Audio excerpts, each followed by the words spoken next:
he was conveying in the story. So. Yeah.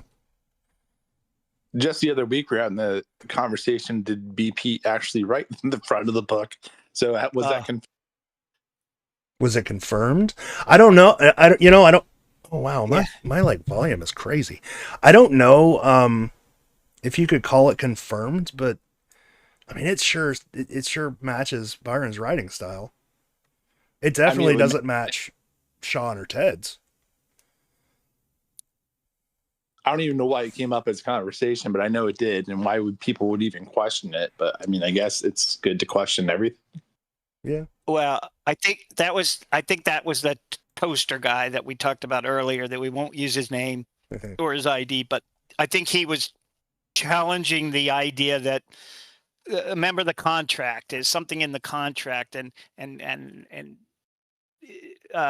or the name in the beginning in the whatever the beginning of the book is, where they list all their names, and why is BP not? Why is he listed as the editor? Yeah, he's not listed as the editor yet. So, yeah, that's how that came to be. I can't answer that question.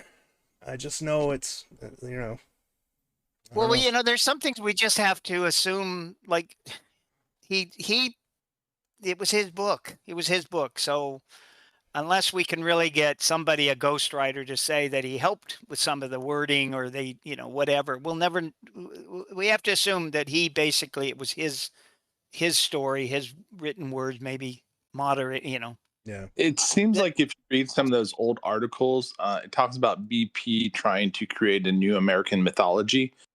So I don't think they would write it like he was creating it if he didn't write that part of it. Yeah. Right.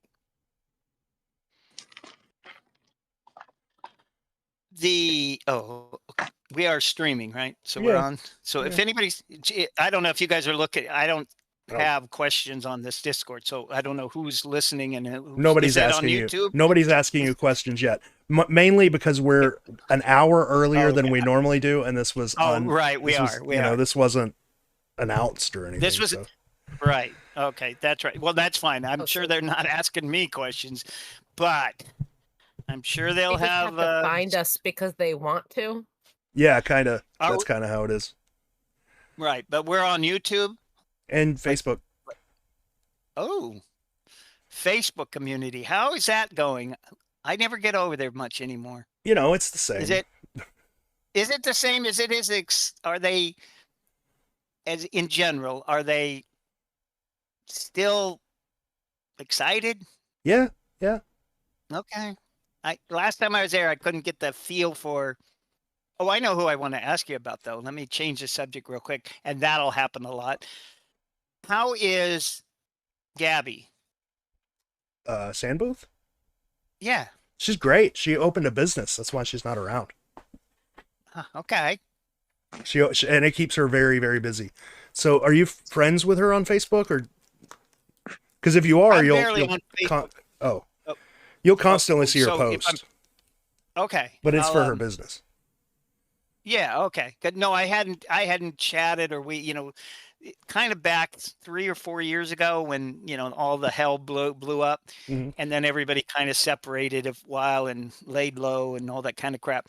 But before that, Gabby and I would chat and we'd laugh about certain things. And I'll tell this story again. Some of them have heard it, but I'll never have laughed so hard as when there was a big old discussion on New York and the Statue of Liberty and what they saw in the gown and what they see in her arms and what they saw in her face and this and that.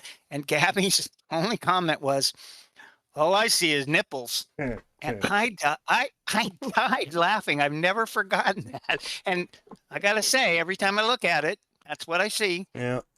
She's really fun in person. Yeah. Oh, she was fun on there. So I always knew she would be, a hoot. Kind of like me. Yeah, like you. A hoot. Like Gabby, Rachel was a hoot. Gabby has her own walkthrough, doesn't she? Like to get into the secret, like primer type. She used to. I don't know that she manages it anymore, but she used to, and it was really good. Is that part of the wiki, or does that get included? Do things like that get included? I forgot it existed until you mentioned it. I should You know go look who? at it. You know who else started one? He told me the other day, and I Johnny Windex has started a site way back, and it was going to be like an intro, and he thought he could maybe put some things on there for new people, and he was telling me that he didn't, it faded, like he Yeah. just didn't follow through it. I haven't spoke to him in forever.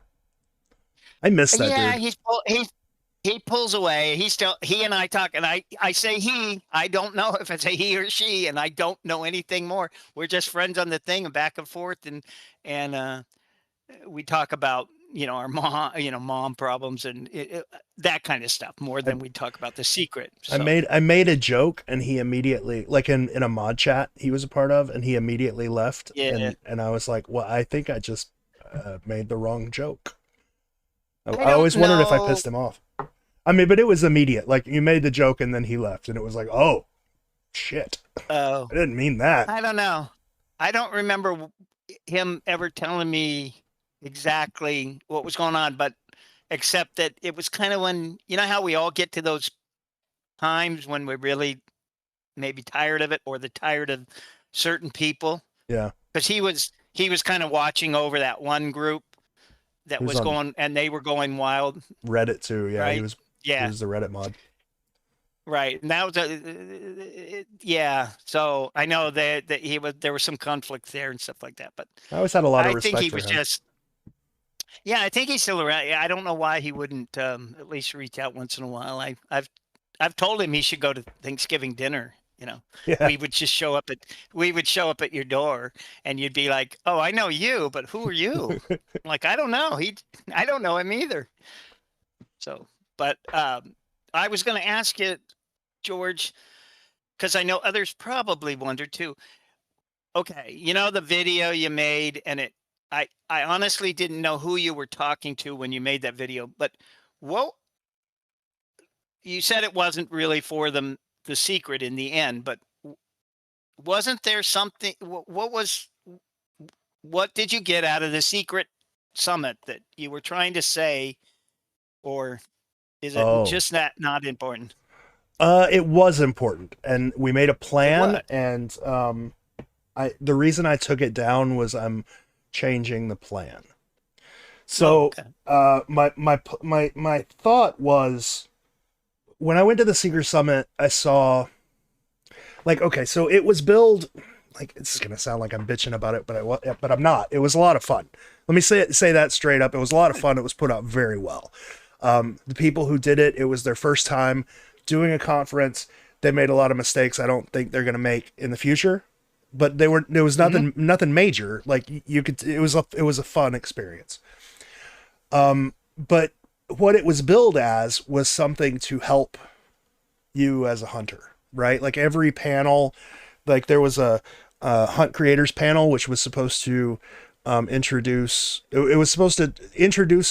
new hunts to people, to hunters, and then sort of brainstorm between hunt creators how hunts are created, how to market them, how to yada yada yada. There was an AI panel, which was supposed to help hunters integrate AI properly, and what AI can and can't do. And then there was a content creators panel, which was supposed to help hunters become content creators, just give you tips on how to stream on YouTube or how to make videos or whatever. But what actually happened was those three panels were nothing but people trying to sell you something. It was hunt creators trying to sell you a hunt, AI creators trying to sell you on a platform, content creators trying to sell you, they're like, come watch our videos. And I don't think they meant for that to happen, but it did.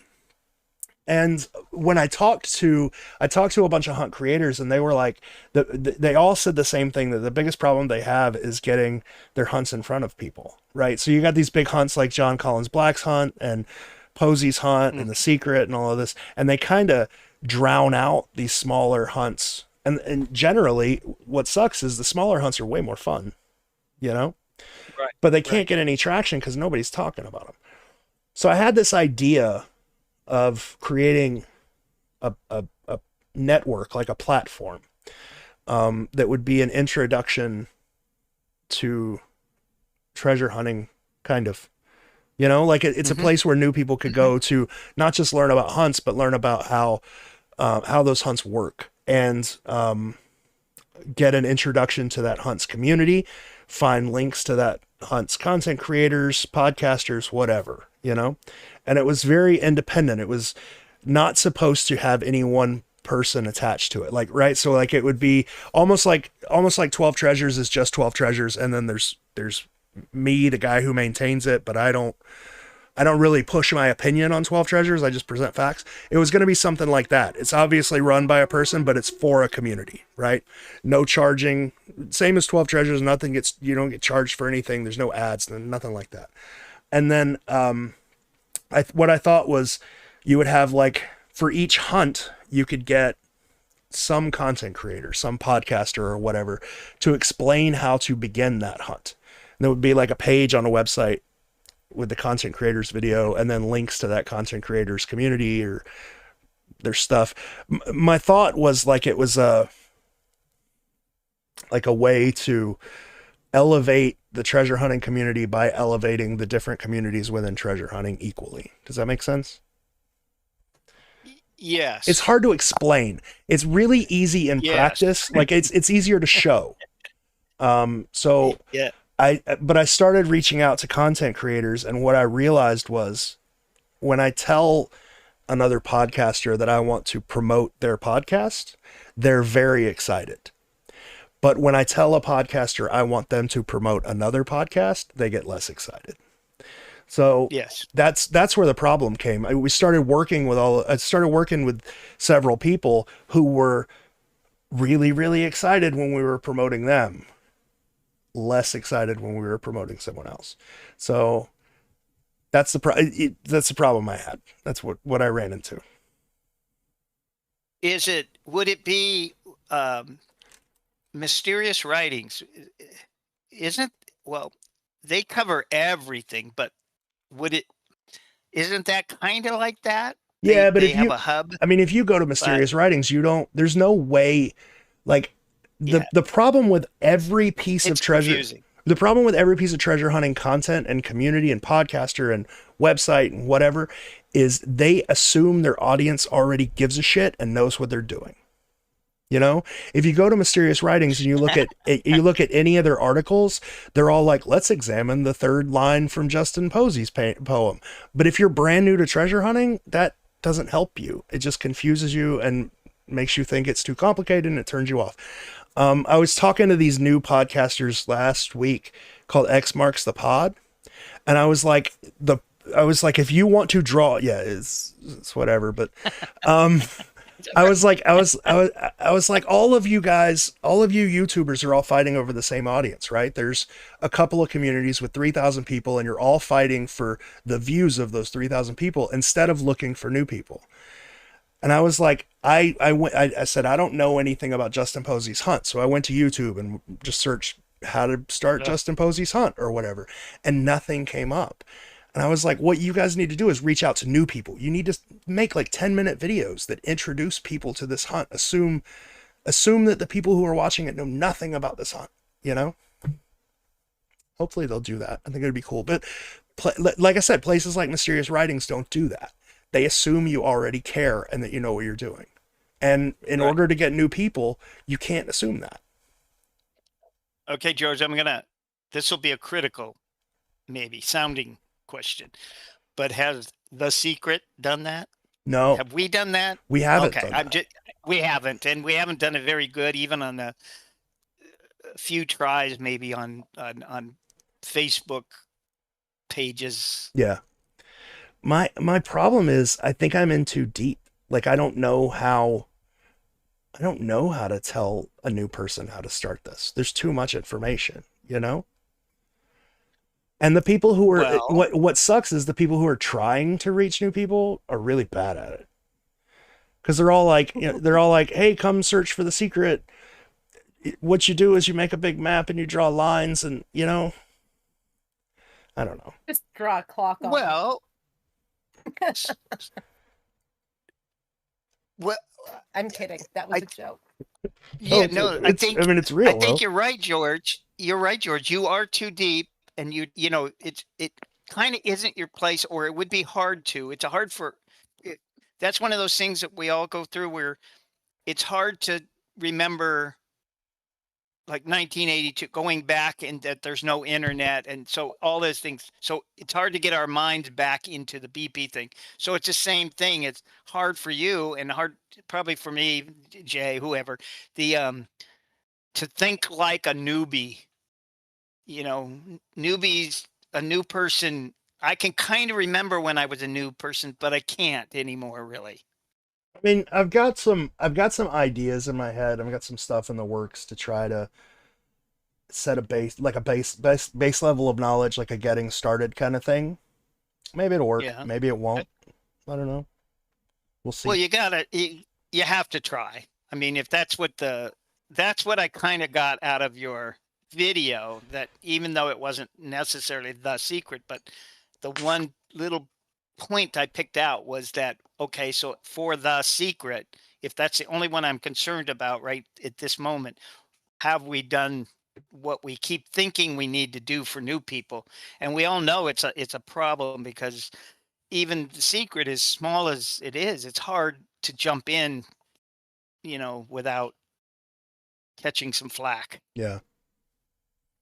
which sometimes is fun, but not always. I Not don't- always the I mean, I don't positive side of I don't care things. so much about the flack. Like, the flack comes from people who don't. I mean, I they know. just, you know, like, who cares? You know? I don't know. Right. But there is, we could do, and I say we, I do mean you, but no. Well, I mean, I can help or whatever we can, whatever you need. You just have to ask any of us, really. But yeah, but like, what do new people think? What do new people need? And you know, it's kind of like a theory. You want it to be a one-page theory, then you think, okay, I can do this in 2 pages, and then it becomes a 40-page monologue of everything. So I don't know exactly what I would say a new person I mean, to set it up. that might be something fun to, like, brainstorm on Discord. It's like, what information should new people know? I mean, shit, like, the paintings and the verses are 99% paired correctly. The cities are 100% right. The back of the book doesn't matter that much. All you need to do is match. Like, you need to read the first half of the book.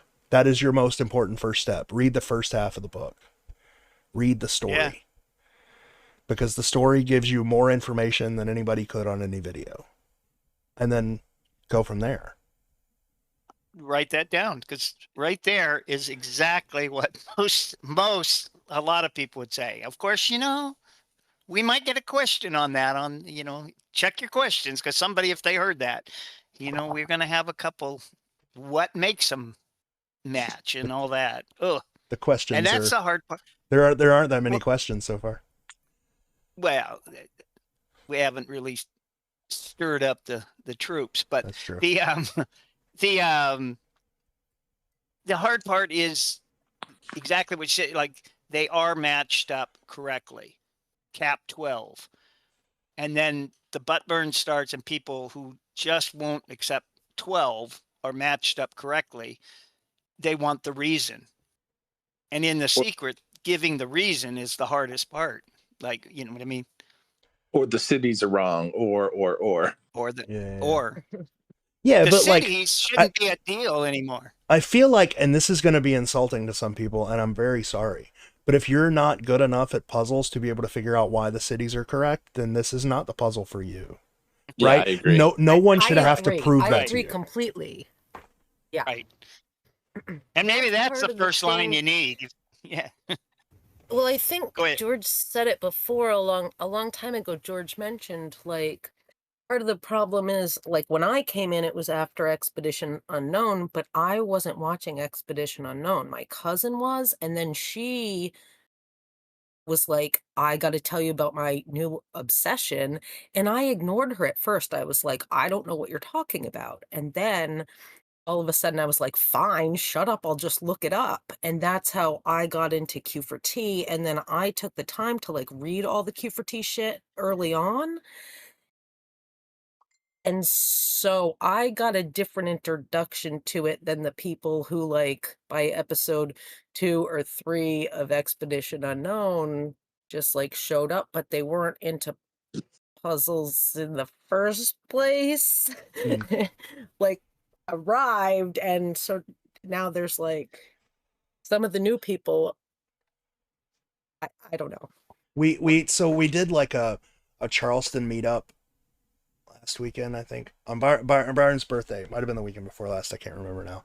And that was cool. that was like one of the, so Stephen Bryant and Christopher Pierce interviewed me. They called it like a reverse Sunday Fun Day. Oh, good. Yeah, it was funny. It hasn't come out. I'm not sure if it will, but one of the I didn't see it. Yeah, they have all the video. They're doing all the editing. So yay. But it's not out yet. But one of the questions, and it might be a good question for you guys, is what's the difference between a puzzle person and a non-puzzle person? Because most of the problems that we see in the community come from like people that we would all see as non-puzzle people. Right? Or is that just me? Yeah. Or how you define both. Well, I would say that most of your puzzle people in The Secret are way more analytical, require way more facts and way more confirmation for their ideas than non-puzzle people do. Non-puzzle people are like, I'm in this park and these trees make a circle and there's a circle in the painting and that means that you know what I'm saying? Hey, that's kind of my, I think you just said my theory. Critical thinking is good. Like, I think puzzle people realize that puzzles are built to be confusing, but in the end, you have like each thing that you have to figure out gives you a definite answer, like 100% definite answer. Whereas non-puzzle people are like, oh, what this line does not gives you a definite answer, but gives you an overview of the history of the city and leads you down a path to, do you see what I'm saying? I would say most puzzle people found The Secret because they like puzzles. Most non-puzzle people found The Secret because they like Expedition Unknown. Yes, I agree. And I think I've had. Go ahead, Sarah. Go ahead. No, you go. Yeah, like after working puzzles, I've had it explained like you're guessing, but there's an actual answer. Like you won't be confused once you see the answer, once like you've figured out all of the steps to get to the solution, then you're not asking me a question, was this right? It was like, no, you followed the steps and it was clear, and that is the answer. But that being said, each hunt could have a puzzle element. So like the Rebus 4 mill wall key, or if there is a mad fold in one of them, and then it obviously has to have an answer. But like it has an answer, right? It's not ambiguous. Right. Milwaukee has an answer. That's what I'm saying. So that nobody argues over. Well, there, this is the two things that popped into my head is that we've had that debate of that puzzle versus treasure hunt. And of course it is a treasure hunt because it's named that, but there are puzzle elements and puzzle parts to the answers that you need for the treasure hunt. But besides that, then we got into the objective and subjective, objective versus subjective. Well, that's because and stuff like that. And so go ahead, Jay. George brought that up quite a few times, so I was just trying to get a feel of like, what does that really mean? Like, and where do we put ourselves? And it's really hard to place like what is actual factual versus what's more opinionated. Yeah, definitely. Well, we got into that. When does it become objective? Something that seems subjective becomes objective, or vice versa. Just like the smear that they were talking about, the side of the Milwaukee painting, or the so-called locust, which is more like a cicada nymph, if anything.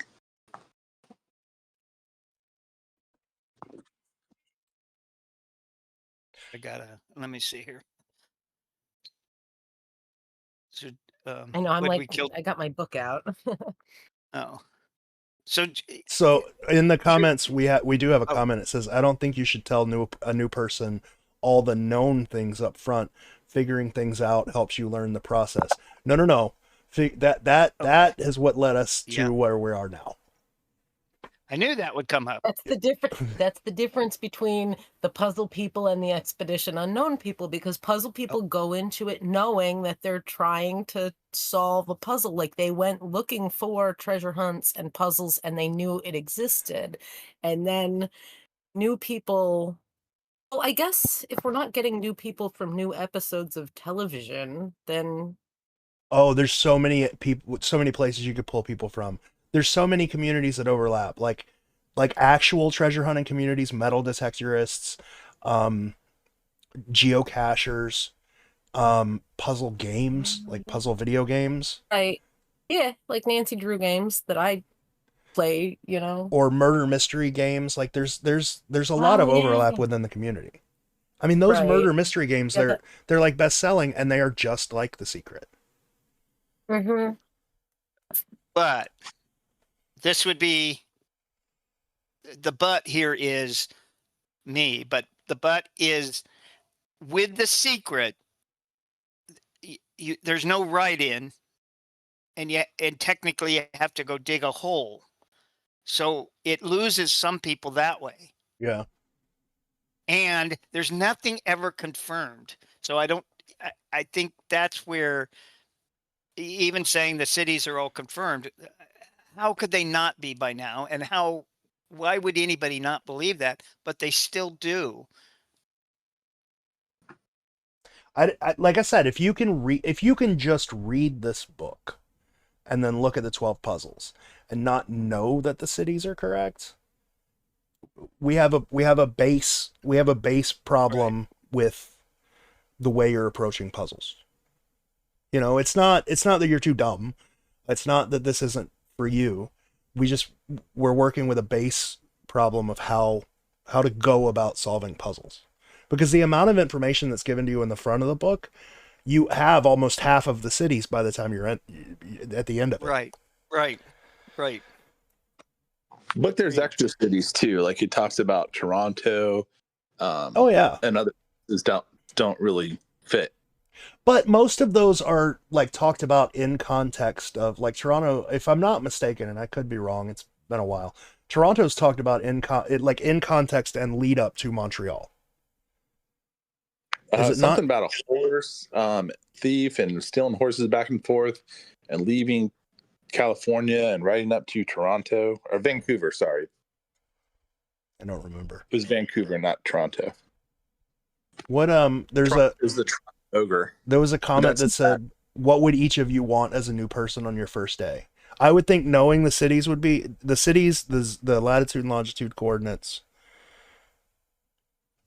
That would be your base.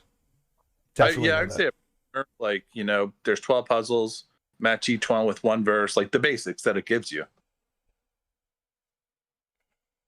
The litany, obviously. Yeah. What was the question again? One thing we would want. What would you want? If I could have one thing. No. It's not just one thing. What would you want if you were a new person? If I was a new person. Well, let's think about this. Let's think about this different, because we're all too deep into The Secret, right? Yes. We're too far gone to think like a new person. How many of you know about the puzzle Beyond the Map's Edge? A little. I've heard it. Okay, so I've heard of it. There's 5 treasures hidden across America. Right. I think I'm in the Facebook group, but I didn't buy the book. Here's the question. Let's say you get excited about this hunt all of a sudden, you read something about it, and you want to know what the community already knows. What do you want to know?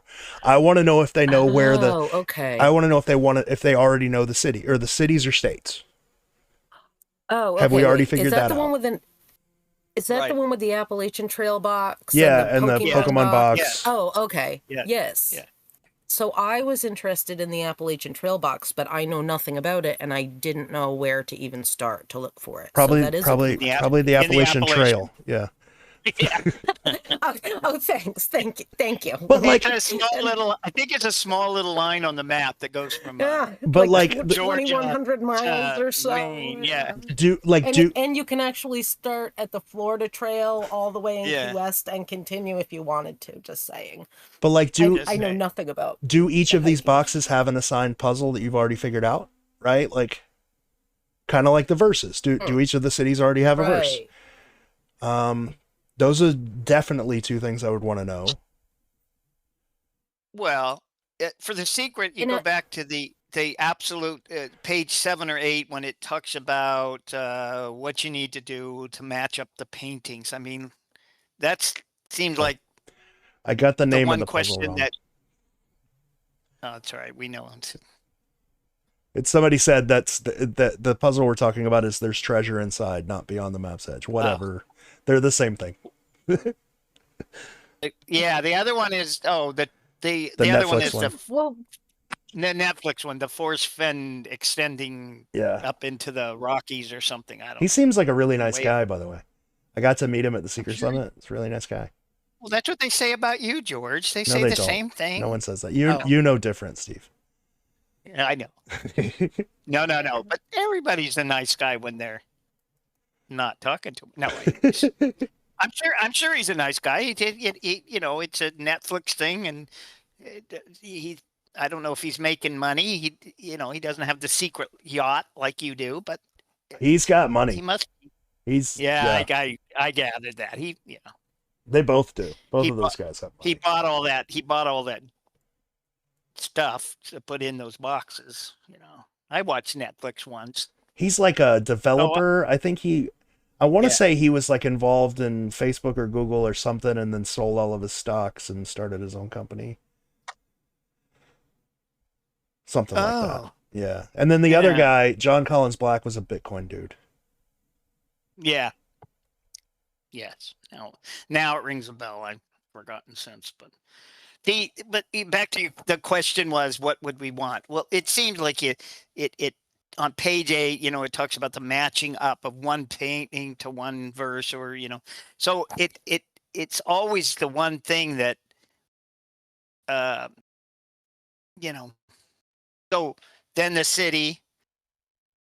But for a new person, I would think when I got in, I started finding out why you guys picked or how it worked, kind of in the sense that I don't hear this anymore about the narrowing down from North America to a region of the United States, to a state in the United States, and the clues kind of brought you down to the city, and then within the city, maybe the verse takes over or something like that. So is that how we still perceive the construction of the...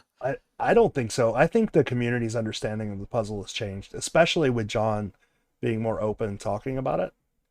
I think the perception of the puzzle has changed to, like, there's nothing broad that's going to take you to South Carolina, for instance, and then, to southeast South Carolina, to Charleston, to White Point Gardens, to the Dig Spot.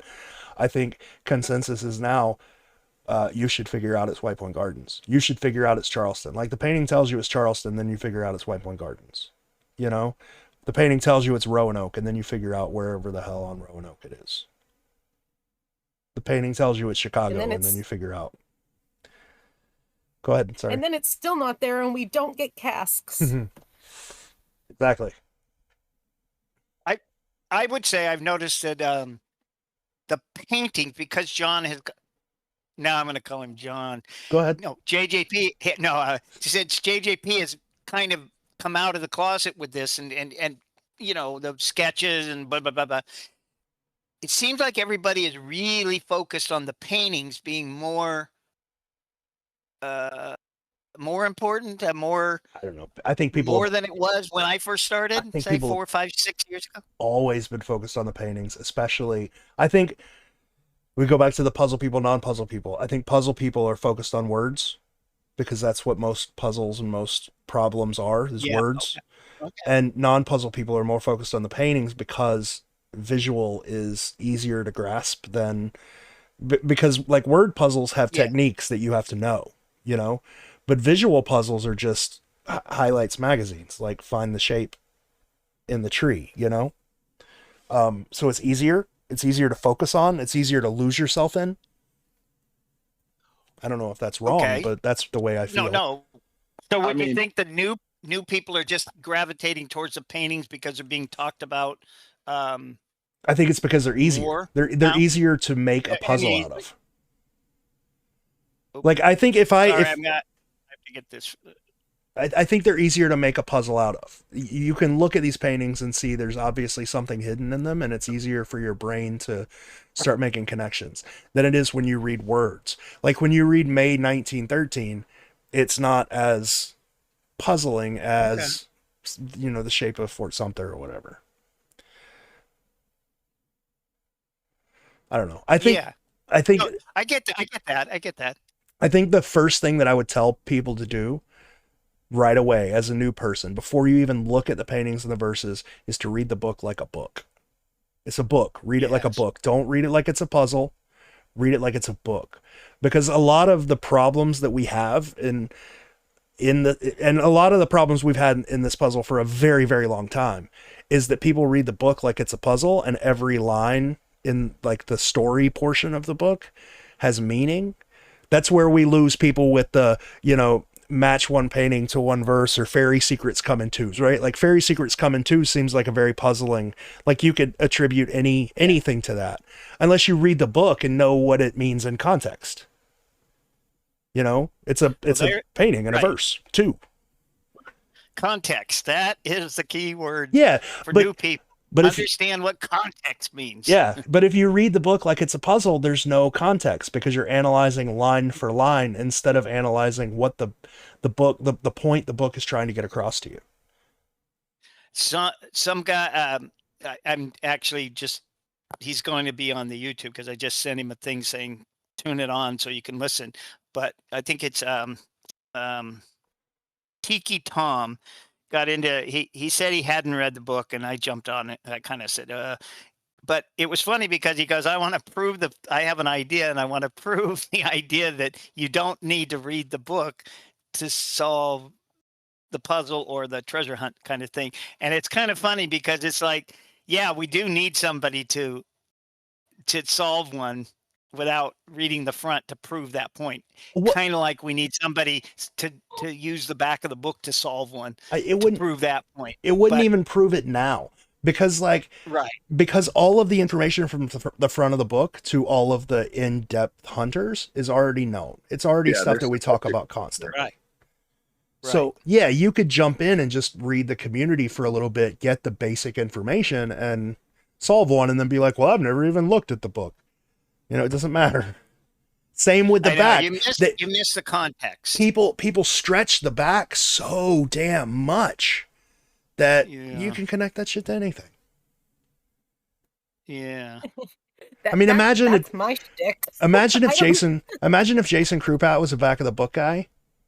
You know, as much as Yeah. he stretched the verse, He'd like have a Muppet. And yeah, none He'd of have a Muppet and wander around in Cask Cities taking pictures and writing satire. like none of Exactly. the stuff that he said for the verse in that episode like was correct, right? None of the really of the matches that he, like a couple of the matches were right, but his big Columbus statue was wrong, and he still found a cask. Imagine if he was also like, yeah, and then the back of the book told us all this other stuff. Like, I don't know. Okay. I used his ID and he sent me a message, but I had sent him a message to join, so he heard me say it. He says, I'm just going to TikTok Tom says, I disagree. My solve is based on everything I figured out without reading the book or talking to the community. So, I mean, at least I kind of, him and I conflicted for a minute, but I like the idea that, okay, maybe good. If he's a sterile case of if it's possible to find one without. I don't think it is. I mean, But he does, and that's okay. I could tell you that my solve doesn't involve the book either. Like I just got all of my clues from the Bible and it's correct. And that holds the exact same amount of weight as the other guy let's who's not- like, you know what I mean? Like TikTok, I get it. you I have get no it, I get it. results. Right. And TikTok Tom, we are not picking on you. I am not. I don't know didn't who you use are. you to pick on you. Yeah, we're just in general. So I apologize for even using your ID, but keep at it. Yeah, go for it. I mean, yeah, he some of this stuff he relates to. I don't understand. So How do you? He's learning. He's kind of new though. I think he's kind of new to it. So How do you solve the book? How do you solve the puzzle without the book? Do you use like dowsing rods or something? What do you? no, he just used the verse and the painting. Verse and the painting. Okay. I mean, I guess that's probably possible. Yeah. I mean, like, because everything in the front of the book just leads up to what we already know about. Well, wasn't it said a long time ago? I remember conversations that I don't even remember anymore, but there was some like, didn't you, George, say once, or somebody said it, that they just went to the back of the book or went to the verse and the painting, and they had done that for like months and months before they actually read the front.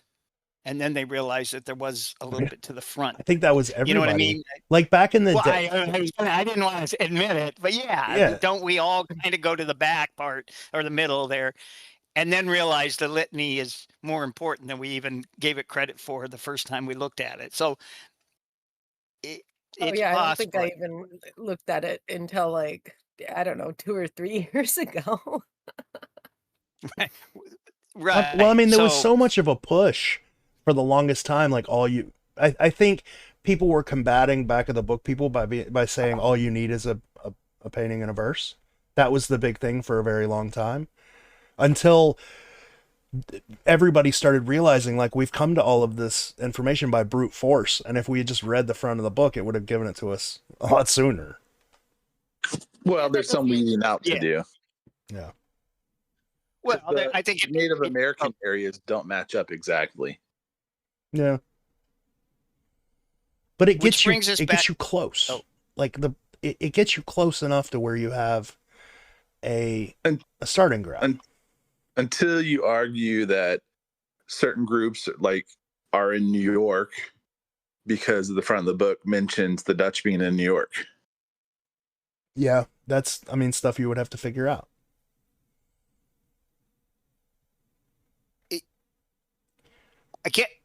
This is something that always struck me too, is for new people who watch EU, and a lot of them come from that, they see and hear those EU stories as if that's how the community looks at it, or that's the proper way. And now we kind of know that EU is a TV show, and even they haven't found Bigfoot. It makes up stuff kind of. Yeah. Yeah. You know what I mean? It's a good show though, I guess. It's an entertaining show, but it's I don't want to bring up this sore subject, but it's kind of like new people need to know EU is a TV show, and it presented it in a way that not all of it is what is generally always thought, or has changed since the whites did the shadow theory. Things have changed. That shadow theory isn't as likely as something like that. Yeah. The best example for this is the first episode of Expedition Unknown said there was a cask in Roanoke, Virginia. Yeah. That's how that's how much they fact check. Right. I mean, it said it big. I didn't even realize that. Yeah. It's real big. Like he's listing at the end of the episode, he's listing all of the cities that contain casks, and he says Roanoke, Virginia. Wow.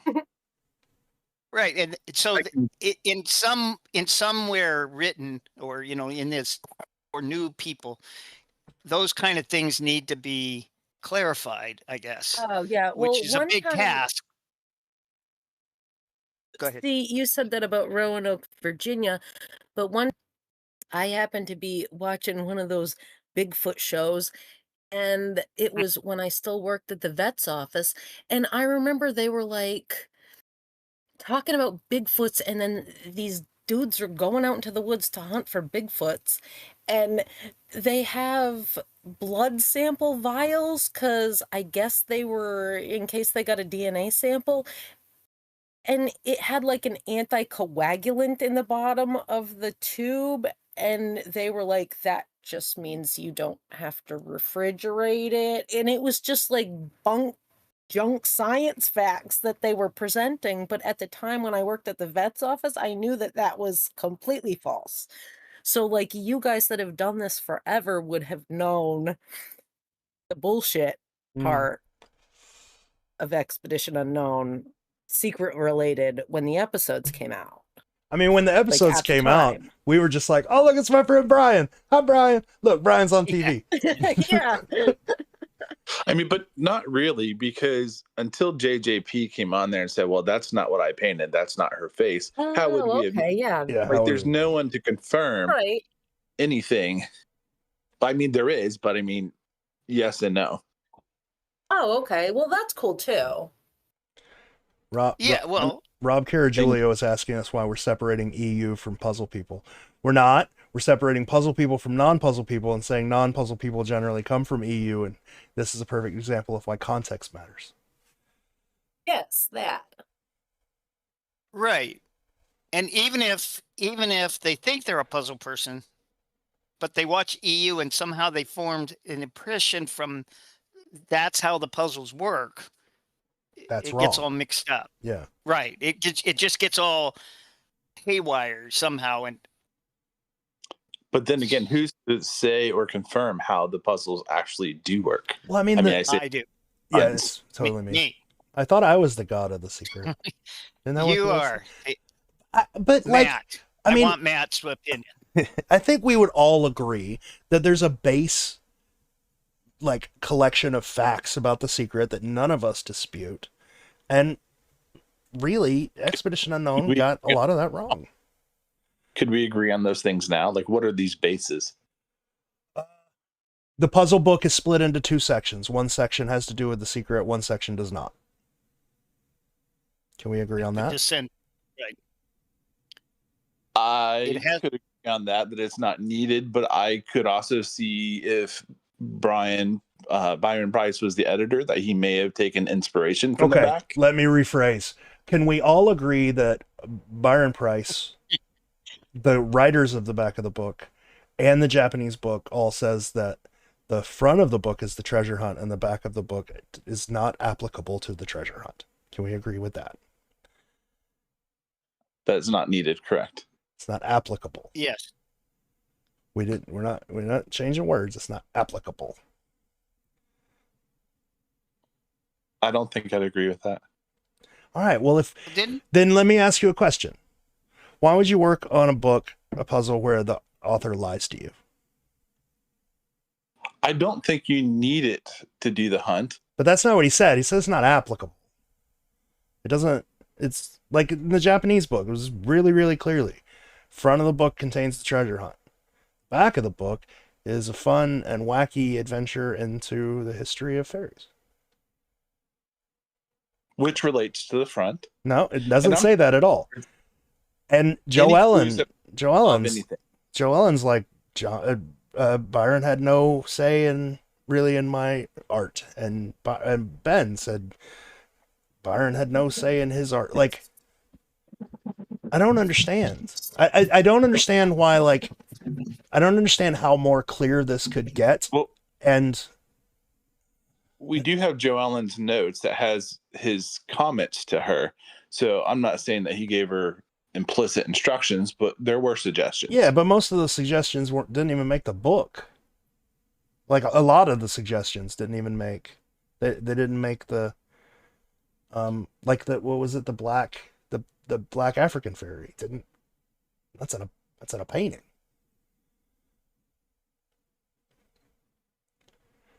So we've started with the number one, and we can't even agree on that. We can't even agree on that. I know, and right, because it's a technical. See, we get into that wording and technical of, like, I think context matters, and in the context, it does. In the context of those statements, in every single situation, there is no room left. Like, it just doesn't matter. It's when we start nitpicking words and assigning, like, new meaning to words when it starts to matter. But in the context of those statements, there's no question. It's like when John said on Expedition Unknown that Josh was closer to the Milwaukee cast than he's ever been, and people are like, oh well, he's never been in front of a cast. So yeah, like they're just nitpicking words, but the context matters. Like the context in which it was said matters.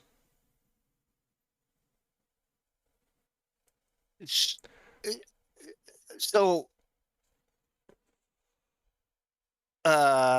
so we're getting back to, is this a problem because puzzle people, there's a yes and a no to this answer, and non-puzzle people like to have that, but there could be.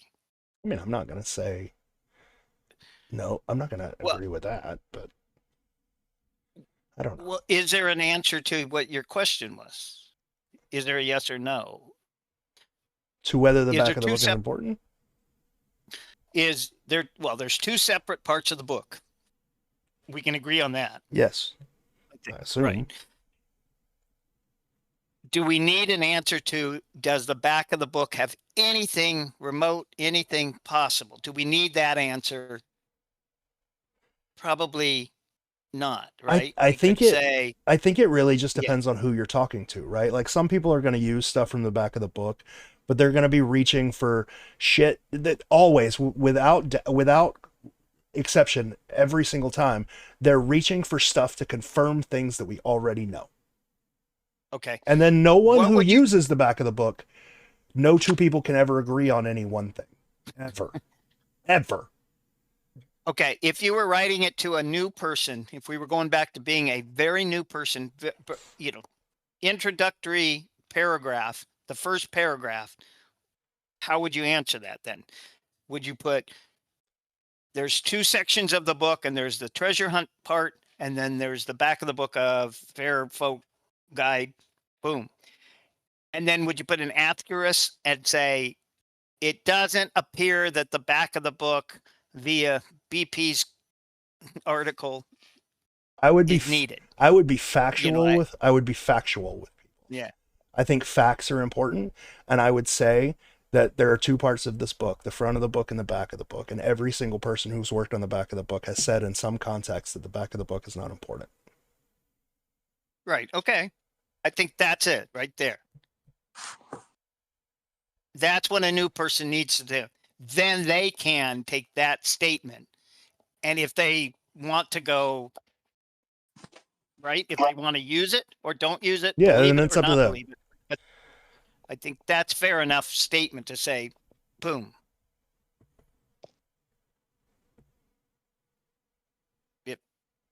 If I'm answering the question right, but that will piss off a lot of people. Well, I don't think, George. I think we're coming to the point where it's, and this is just me being. I hope it stirs up. Johnny Windex and I talk like this once in a while. We get into we're at a point where we're gonna like yes, no, okay. If you don't, maybe the community has to be two different communities, which kind of we have had that happen. But you know what I mean? It's like some things are just have to be known by now, or like that. A simple little statement. Yeah, I don't know. So I mean, I don't want everybody to be mad at you tomorrow, but that's the kind of thing.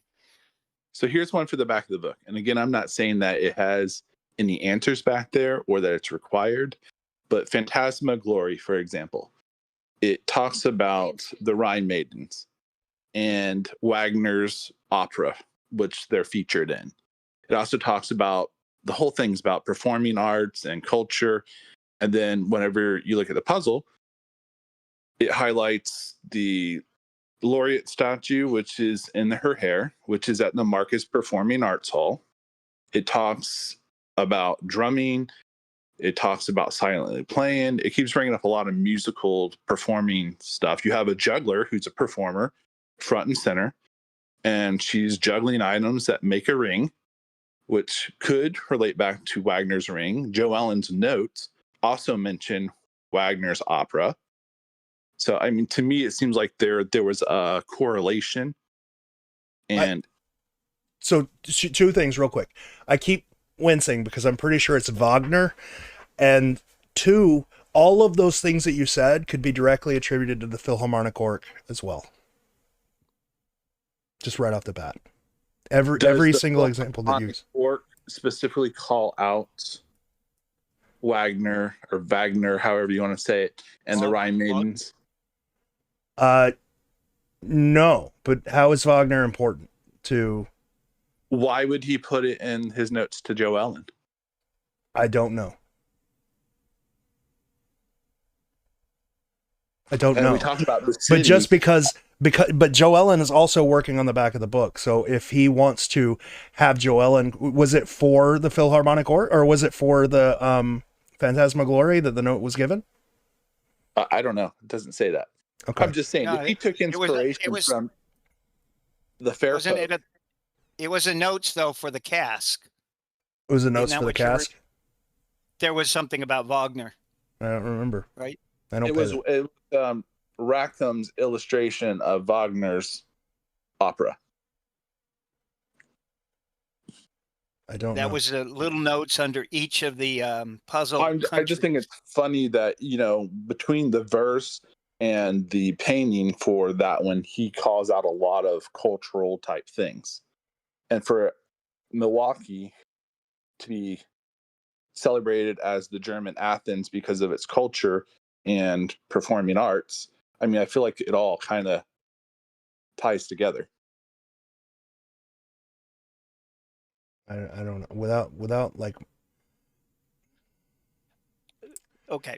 Without more context, I don't know that I could like comment on it. But it seems correct. It seems we agree. What is a Rhine Maiden? Let me pull up the Phantasm. So in the Milwaukee painting, we agree that Fair Folk is a Rhine Maiden who's the juggler, or do we not? It doesn't necessarily have to be a Rhine Maiden. No. Why does it have to be a Rhine Maiden?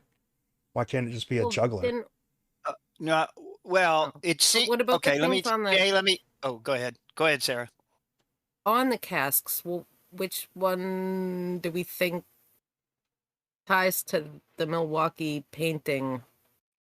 Like the one figure painted on a cask. Which one would that be? Isn't it on top? Yeah, I think she's on top. Is it? The dragon has horns on her. She has kind of like horns and everything, like little horns. She's a cutie. George, the reason I'm reading the Phantasmagoria now. Right. I'm pulling my book out. Like I'm trying to get to that. When we had these funny debates, if you go to, the map page has the groups that came over together, or the groups that are in each country's puzzle, right? The group. And there's like 2, 3, 4 names of different fair folk in those groups. Being that lady and being the Rhine Maiden is the only one that seems like it could be that a lady figure. The others would be on the top. They wouldn't make any sense. Now the question is, is there a fair folk in every painting depicted as the one that maybe was the one that hid the jewel? So she would have to be a Rhine Maiden only because that's as close in physical. She's a big girl, though. She is a big girl. What is the other one? Like a Witchell and whatever they are, they just don't fit the descriptions of them. Kind of like the New York, the Statue of Liberty floating is the, what is it called? The Regnick. And I think the story in the front of the book only references the Rhine Maiden. I don't think it talks about any of the other ones. It just says the Rhine Maiden led them down their stately way down the river. I think that's the group that got out. It's kind of a debate on somebody could say that they don't all have one of those fair folk group members depicted in the painting. I always thought they did. I always thought that was one of the concepts or one of the things they did do. Boston would be hard. Boston would be kind of hard to nail down because I don't know which one that would be. I mean, maybe a Aquaine or however you say it, Aquatine. I thought. Well, no, I thought that. I don't know what. I don't have the group names and thing, but one of them seems to fit either the fairy. I don't think the witch is in the group, right? So, no, she's not. Right. So you'd say the fairy is a I'm Filati? not. Yeah, Flotilla, a Filati? Filati. A Filati. A flotilla of Filetti. That's exactly how I describe But it. that's all of them. Like the I group know. of I don't know. That's the only way I could process the idea of that little fairy being the closest one that would, if every painting has one of the fair folks. But didn't It- I swear there was a comment saying that JJP did say that the specific fair folk in each painting was important for the upcoming documentary that's not released. What? I mean, that's here in Discord. I think you posted that, George. I no, I wasn't. I'm asking what to repeat your question. Repeat your statement. I wasn't paying attention. Oh, that the specific enough. fair folk was part of the makeup for the painting. I'd have to go back and look, or at least Because go back you- and listen. About the core components, the framework, and it was like the jewels, the flower, and the specific fair folk was it's typed there in I think under the gift giver stuff. And your comment was that you never heard him say that before. Okay. I think it was one of those where you were in the other room and he was doing the interview and you Yeah, could yeah, hear him talk and then you went, oh, I never heard that before. Probably, but much like those dinner notes, I'd need to go back and listen again. It's a long time to remember the exact context. That's why I hate doing shit like this. Like, there's context, and then people, like, you don't explain it very well, and who knows? Maybe. I'm sorry. Excuse me. I mean, I like if you. My feeling is, if you want to use the back of the book, go for it, but find something that people can agree on at least. Like even you, Jay, have to admit that 99.9% of the back of the book people are just, they come up with some insane stuff. Oh no, I totally agree, and I'm not saying like you should look in it, but I'm not saying that if the front of the book can have clues or hints, I think the back could too. Especially if BP had access to it, or even if he edited it. And I really think more it was just an inspiration. Like, what am I going to do for this hunt? Let me go back here and see what they've already written. Maybe I can pull from that. That's all I'm saying. I wouldn't disagree with that. But to say like that it's the crux or it's even important, like it's an important part, I think where I think we're arguing specifics when we should be arguing in general terms, right? Like, if you introduce a new person to the puzzle and you tell them what the important things are, the back of the book should not be one of those, so that they don't go down the cliff of, you know what I'm saying? Not to new people. Don't tell new people about the back of the book. We Like, don't if you need to tell them if you're trying to find exactly it context or and whatever, make then her yeah, maybe. beat 'em. It was kind of interesting that JJP, you know how JJ or something about there's nothing in the back of the book or something, but JJP did. There are some drawings that he did in the back of the book. So, and he seems to have said he put some little hints, like he might have put the city name in some of them, or something that relates to the city, you know, like on that first page and all that kind of stuff. So they're not they're not for the hunt, but JJP is in the back of the book with little thingies, you know.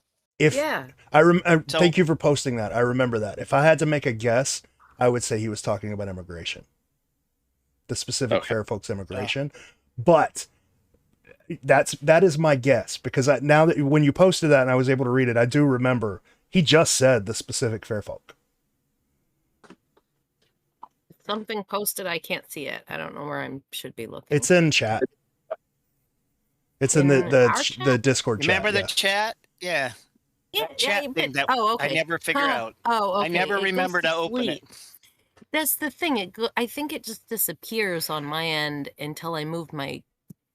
Yeah, I think it does. So something. it wasn't telling me. Now I see it. Okay. So just quickly, what did you just say, George, about in the context? Not about anybody here. Oh, the context was he was referring to the immigration of the fair folks, but not specifically that the fair folks in the painting. No, I think he was talking because he was talking about Yeah. sort of like when Gift Giver was talking about columns, right? Like he was talking about Yeah. a framework, and he mentioned the specific fair folk. And I if I had to guess, he was talking about the immigration of those, but I don't know for sure, so I won't say for sure.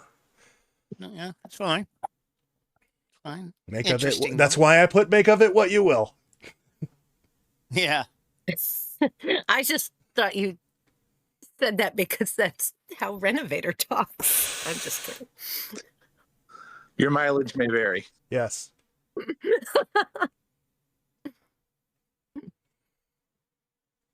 So okay. So what's the second thing that we'd tell a new person? Cities are correct. And we'd and with a cities are correct. They via JJP Yes. many times or something. Many Yep. times. Okay. Just tell the new people, good luck, fucker. Yeah, it's best piece of advice. Well, and then you'd say the well, here's it. Well, then we get into this crux of this. The painting and verses are matched up correctly, and list them out how they're correctly matched because ... Over the years, That's it's what- been pounded That's what out. George already gave us with the 12 Treasures Yeah. website. It has Can't- been provided to us. Can't figure Well, that one out. well, yes, I get that. I'm just saying, a brand new person who might not even have been on 12 Well, Treasures I mean, yet, I don't even, think know, that you would. why- I don't think you would need to. I don't think you would need to clarify. I would think Okay. you could say the verses are matched to the correct painting. We're 99% sure of that. Okay. That's fair. And they can decide on their own. Go I mean, see 12 yeah, Treasures. you could. Yeah. I mean, you could even add the only real possibility is Milwaukee and Montreal are two. switched, but Right. it's you a could remote put that possibility. as a right. Or it has been a discussion over the years. It's been a discussion still. over the years. Yeah. Right. I think yeah. So you'd have to just kind of say it. You'd have to say it from, and it doesn't have to come from George Ward says they are matched correctly done. This would be if you're going to start, this would be the starting place that we recommend, something like that. Or the community, like this is the community's, Yeah. the base of the community. Like I don't know. Yeah, I get you. Yeah, something of that nature to give them the impression or give them the feel that this is the general place we're at. Yep. Now, over this many years. I mean, there's always going to be people that disagree, but Sure. whatever. Well, so then you get to those are the basics. Maybe the litany has provided this to the paintings. That's a fact, kind of should be a fact. Asterisks don't go by the color of the gem, but you know. I mean, I think that's It really can't- all you need.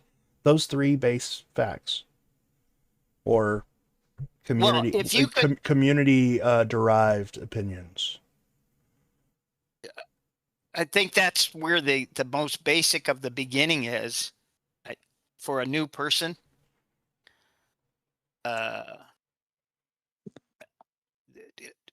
don't know if that helps them. That only helps them know what the community in a general sense is going to be. You know what I mean? I mean, it just gives you Does a that good help 'em? direction. It just gives you a good direction to go in, and it gives you some Yeah, I would boundaries, think. so that Yeah. you're not like other new people are just coming in the community like all of this is correct. What is? Yeah. Yeah, there's just I guess I have to think about it. Like, well, a new person, boy. I have Well, a like hard time Kathy was getting- just saying in the chat, you can tell them it's correct, but can you tell them how it's correct? I know you've attempted to do that multiple times. So it's like this one mentions the land by the window. This one has a quote from this specific city. Yeah, I think you would have to branch out and do other stuff. Like you would have to do more. I think the way I'm looking at it is a step by step. Like, let's start with the basics, and then we'll dig in a little deeper as we go along. Right. You know, so that would be something that we would dig in deeper later on. So what Right. would be deeper on, like, say, Chicago? Well, that one was found. Well, true, but I mean, how does that verse and painting match? Is there a way other than finding a cast? Is there a way to know? That's the problem with The Secret. You know, Because- you say Milwaukee and Montreal might be switched. Well, is there a way to know without finding a cask? Yes, but that's like the spider web of information where you dig into weeds that it gets more complicated. So, and I mean, that's not necessarily what a beginner video would be, like a bare bones beginner video would be. Like, we're getting into the spider web of facts at this point, Okay. which is something that would have to come along. That's where, like, making the first video is easy for me. It's going from those couple of things to how we know this. And it's trying to figure out how to lay that out in a easily digestible way. Because we would all agree that all of this information is just a spider web of fact. Like, the spider web is what makes it correct. Everything connects to each other in specific ways. But explaining that to someone Yeah. is where So it's tricky. say, But is that a puzzle? Is that a puzzle thinking way? Is that I think so. does it It's like a Kinda it's is. a rabbit hole you go down and then you never come back. or I is it you It's the Hotel California. But like, when we think about it, it's all like the spider web is all patterns. This is Yeah. correct over here, Yeah. but it's Yeah, no, also correct yeah, over here. totally. It's the same thing, Right. same way, same. yeah, I agree. So that's what makes it the puzzle part, is the pattern right? and All right, I got it. acknowledging the pattern. so basically, if we set up gift giver columns and put them in stages, like beginner, a little bit more advanced, more advanced. So basically, like the first set of columns would be something like Olson's chart, you know, Yeah. flower, basic stuff, cities, and then how would you progress once you got the beginner level? Like, focus on these columns to get it. I think base you would. found- I think you would have to start talking about each individual city. I think once you got past the Olson's chart, you would need to start talking about individual cities. Like, the second video would have to be a video on San Francisco, and then a video on Charleston, and then a video on Roanoke, and it would have to go, or not Roanoke. So you Cleveland? wouldn't do them all 12 at once. So the No. first video covers all 12 elements, which the cities, the birth flowers, and this is why these are there. Yeah. And then next Yeah, we- video could go into more detail on the 12 on like why this relates back to the first, I but think so. taking it a step further. I think that would be the direction I would go in. Because you could present like an overall, like here's columns 1 through whatever, and we're just going to cover the first 6 in the beginner video. Right, but I think for new people, making them think about the 12 puzzles as one puzzle all at once is a mistake.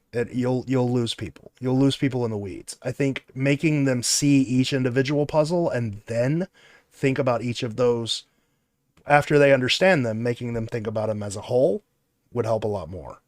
I mean, you already have those. Those are the first 12 podcasts. Yeah.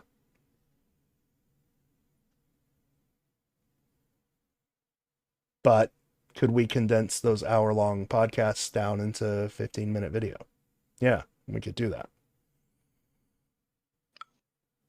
Where we could talk about all 12 cities and what you glean from those podcasts in the length of time it would take you to listen to one episode. Yeah. I mean, you could probably snip several of those together. Yeah, you got to make those new people really run the gauntlet, though, because that's how you weed out the difference between the puzzle Well, people versus the. Well, how old? How long is a EU segment? 45 minutes. Probably 45 minutes. Some yeah. of them, well, some of them were shorter than that. I remember, didn't they do little? So 45 minutes. Yeah, that's a long. Oh, you mean Yeah, like I you think mean in 45. between the you mean like individual segments for an episode? It's like 15. Yeah, yeah. So something, a video that was no more than 20 minutes, maybe. I don't Because even I'd think probably about be, that. I'd Like probably, 5, well, 10. I know, I would hope less, but I would fall asleep at 15. I'd nod off. Fuck it, I'll just do it this week. Why don't we make this like like an actual Discord conversation? Why don't what I'll make that first video. That And it then, was. then let's figure out where to go from there on Discord. Let's figure out what the next one should be. I mean, I don't mean to derail conversations that are actively happening on Discord, but that could be one of them when nobody's got anything to talk about. Okay. You could disrail any of them. I don't want to. No. I like when So- Casket Case talks. Then you better get to know your star chart. That's He all called- I'm saying. He called the podcast the 12 Keys Cult. It was nice. Who said that? Casket Case. It was a long time ago. Oh, It was a long, Casket long, Case. long time ago. He's over there. He's our man, the world traveler, the man in Greece now. Greece, yeah. I He- think he's in. Oh, is he in Greece? yeah, he last was I in saw, I Greece thought and he was in Turkey. He's a good guy. Our man of the world. He's a really good guy. Like I don't know. He, Nobody he here would takes agree a- with him, but he's a nice guy. I It's gotta not that start we don't agree laundry, with him. so I'm muting myself while I walk around the house, but I'm still listening. Okay. No, Casket's fine. I give him a lot of crap, and he takes it. We rib back and forth a little bit and stuff, but yeah, it's hard to. I'm not. You can't. If you comment anything to him, it doesn't matter. Yeah. So long as you understand that, I'm he's fine. I'm gonna go grab something to drink. Continue to talk. I'll be right back. Okay. We had somebody who was I hadn't recognized earlier, and Kathy, hi Kathy, by the way. I finally remembered your name only because Sarah put it down. I don't know why I had a mental gap on that, but it's good that you listen in. It's fun to listen in. I don't know. Oh, I guess we're on YouTube too. So Rob, you can join on Discord, or we're on the chat, the voice chat thing. So if you want to jump in, Rob, or anybody there who's on Discord normally, we're just sitting here. I don't even see the YouTube channel. So what's going in the Oh. first episode? Was that established? So it's basically well, the cities basic- interact. The basics would be, yeah, the first episode would be the, introduction to the secret, and then the read the book, read the first part of the book. The book is in 2 parts, and then the next would be like the cities are correct. The verse and the verse and painting matches are correct. That But kind of thing. technically, it says all you need is one painting and one verse. Technically, Well, again, I think if in a video it says you read from the book, and say you read from the book, and it says this, and it says 6 times other times in the book also that it's one verse and one painting. It says all you need, but as a community we know that it is not all you need. That as we said, the reading of the front of the book will give you context. And if the new person remembers only one word of it, they remember the word context. Something like that. I'm sure, there'd have to be a script to. the litany for sure. Oh yeah, and then the litany would be in there. The passage to the new world, I think, would be useful. Well, I Ju- think that you cover that about reading the front of the book and maybe say something about each of those, saying, because like the tale simply told is just kind of like a introduction to the whole rest of the book. It goes through each section, and then it says finally the modern descendants in the back. So it's kind of like an introduction of telling you what each section The Vanishing is going to tell you about the story of this, and this. The question is, though, how much does that carry over to the 12 hunts? Like, personally, I think there are direct clues that are continued, but Well, I think George was saying that, okay, so if you take a brand new person who may have the book in hand or has it online, and they sit down and you say, as a brand new person that knows nothing about really the 12 hunts except that they're 12, and maybe that should be stated, there are 12. Like it or not, there are only 12. I disagree. Yeah, I disagree. But and then break it down by the book, and then to read the book, there's sections of the book, different sections, and they have the tale of Simply Told will give you an introduction to each of those sections. We find that they are important for context to the 12, something like that. I'm just making up but to that point, then also iterate that the one group made the casks, and that's their contribution, and then the Scottish and the Irish are one group. So even though it says there's like 14 of them, there's really only 12 because 2 are combined, 1 made the casks. Right. And so that certainly that would have been, there are 12 treasures. Because I think that was something that confused a lot of people and leaves that open for, well, there could be more. Well, I think you'd put that there are 12, and it's been confirmed that there are 12. And the way it breaks down by the map page, maybe the map page is referred to, and that there are 12 because the 2 that are cousins or whatever. Right. That's what I'm just saying. Show them. Yeah, I think that would be not 14, even though there's that would be in an outline. Right. So that would be important. There are 12, and this is why there's 12, and the count comes because of how it breaks down. Boom, boom, boom, boom. 12. Yeah. All right. So a new person doesn't need to say, I counted 14 and I counted 13 and I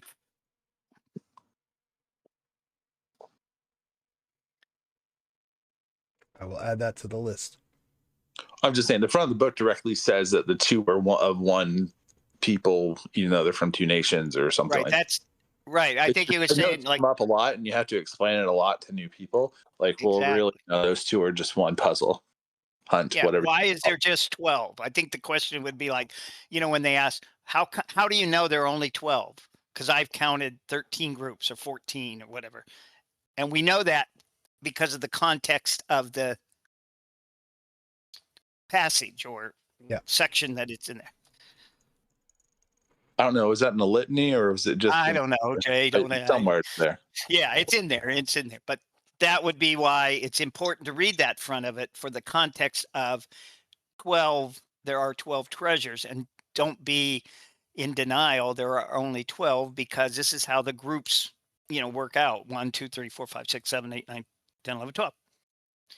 I think that's a new person would maybe grasp that or.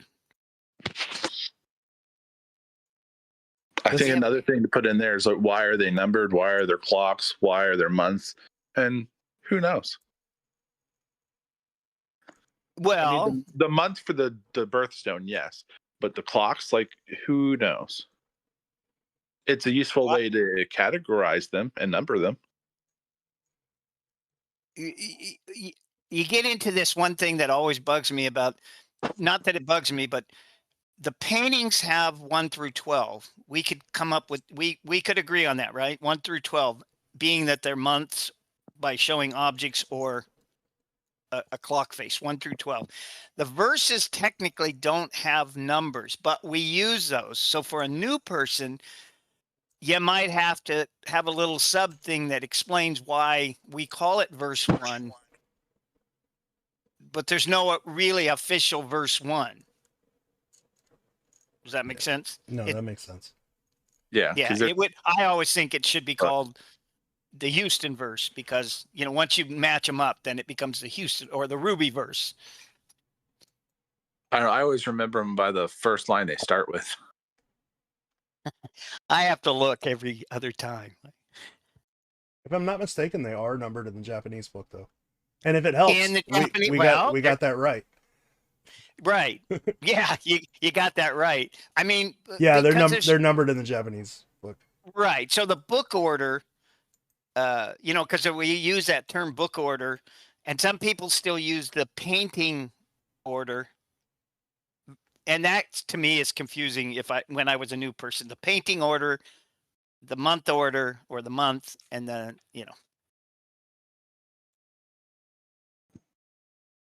You know, something that strengthens an idea that Woodford had, because Woodford saw that symbol that's on the litany and the symbol that's on all the verses, the one that looks like, is it Mercury, or you know what I'm talking about?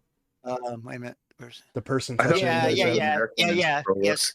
Huh? Yes, I know what you did.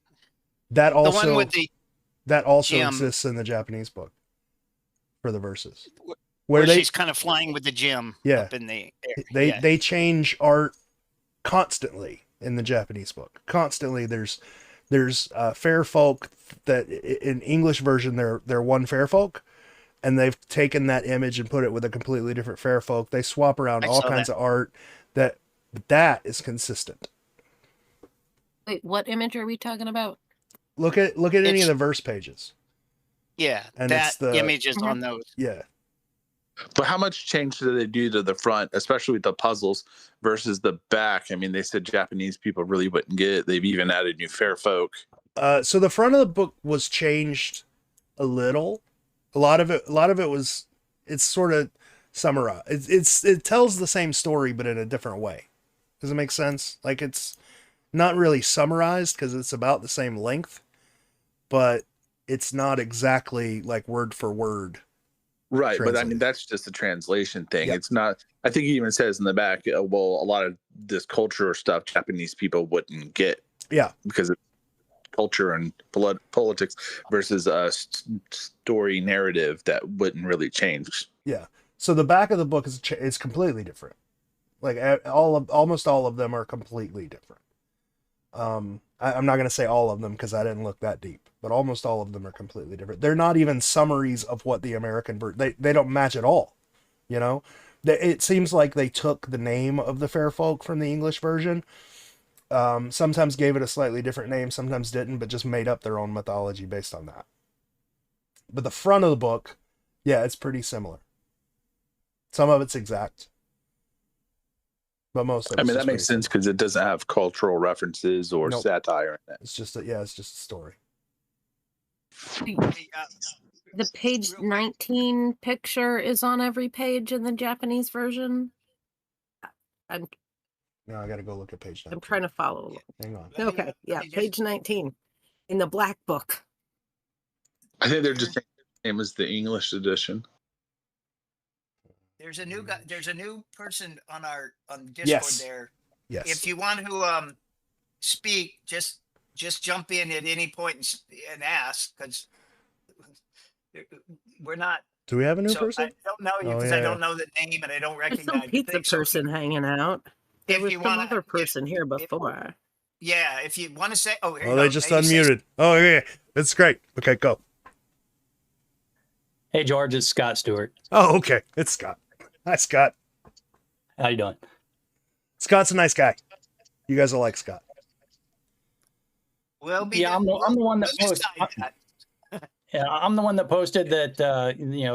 If you give too much information out, as factual, and you don't let people figure things out, then they don't necessarily understand the process. Yeah, I don't. So I don't disagree with that. What I'm trying to what would be best to avoid, if we can, or what we could try to coach people through, Yeah. is just like when you came in and you had just 100,000 ideas and you were trying to talk to the community about them and most people just disregarded them, and they never really explained why they disregarded them.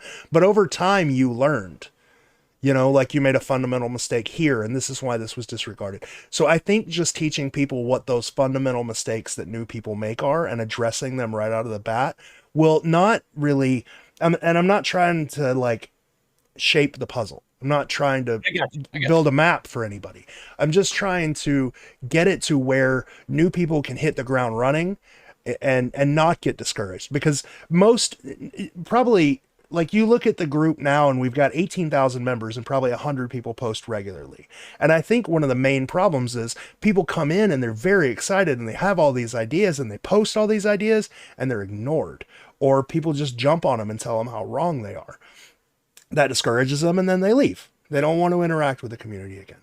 So I think if we can address some of those concerns in a sort of getting started guide, that it would make the community way more welcoming to them, and it would allow them to not hit as many potholes along the way. Understand. So I'm not trying to say, like, tell people how to solve the puzzle, because that, you're right, that is an important thing that they would have to figure out on their own. Just making a guiding light. Yeah.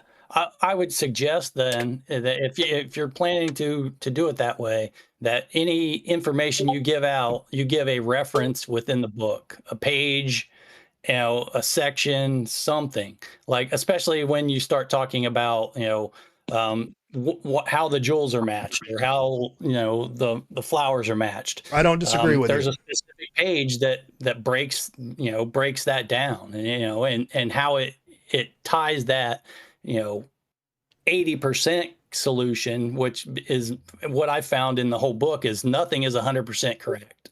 You might think, all the verses, or all the jewels are matched up, in this section or this page, but no, well, it's only 10 of them, and the other two you have to figure out through something else. Same with the lat longs. You got your two that are out there on their own, that they're not in the painting. Well, why not? And that's where a lot of confusion gets set in, is people start trying to nail things as 100% correct when really they're 70 or 80%, and they match up to a point. I think what you're talking about is kind of getting into the weeds and a little more in depth. I think I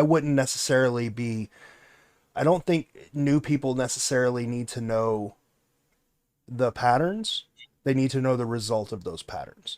Each painting tells you a city in some way. Latitude, longitude, coordinates, rebus, whatever.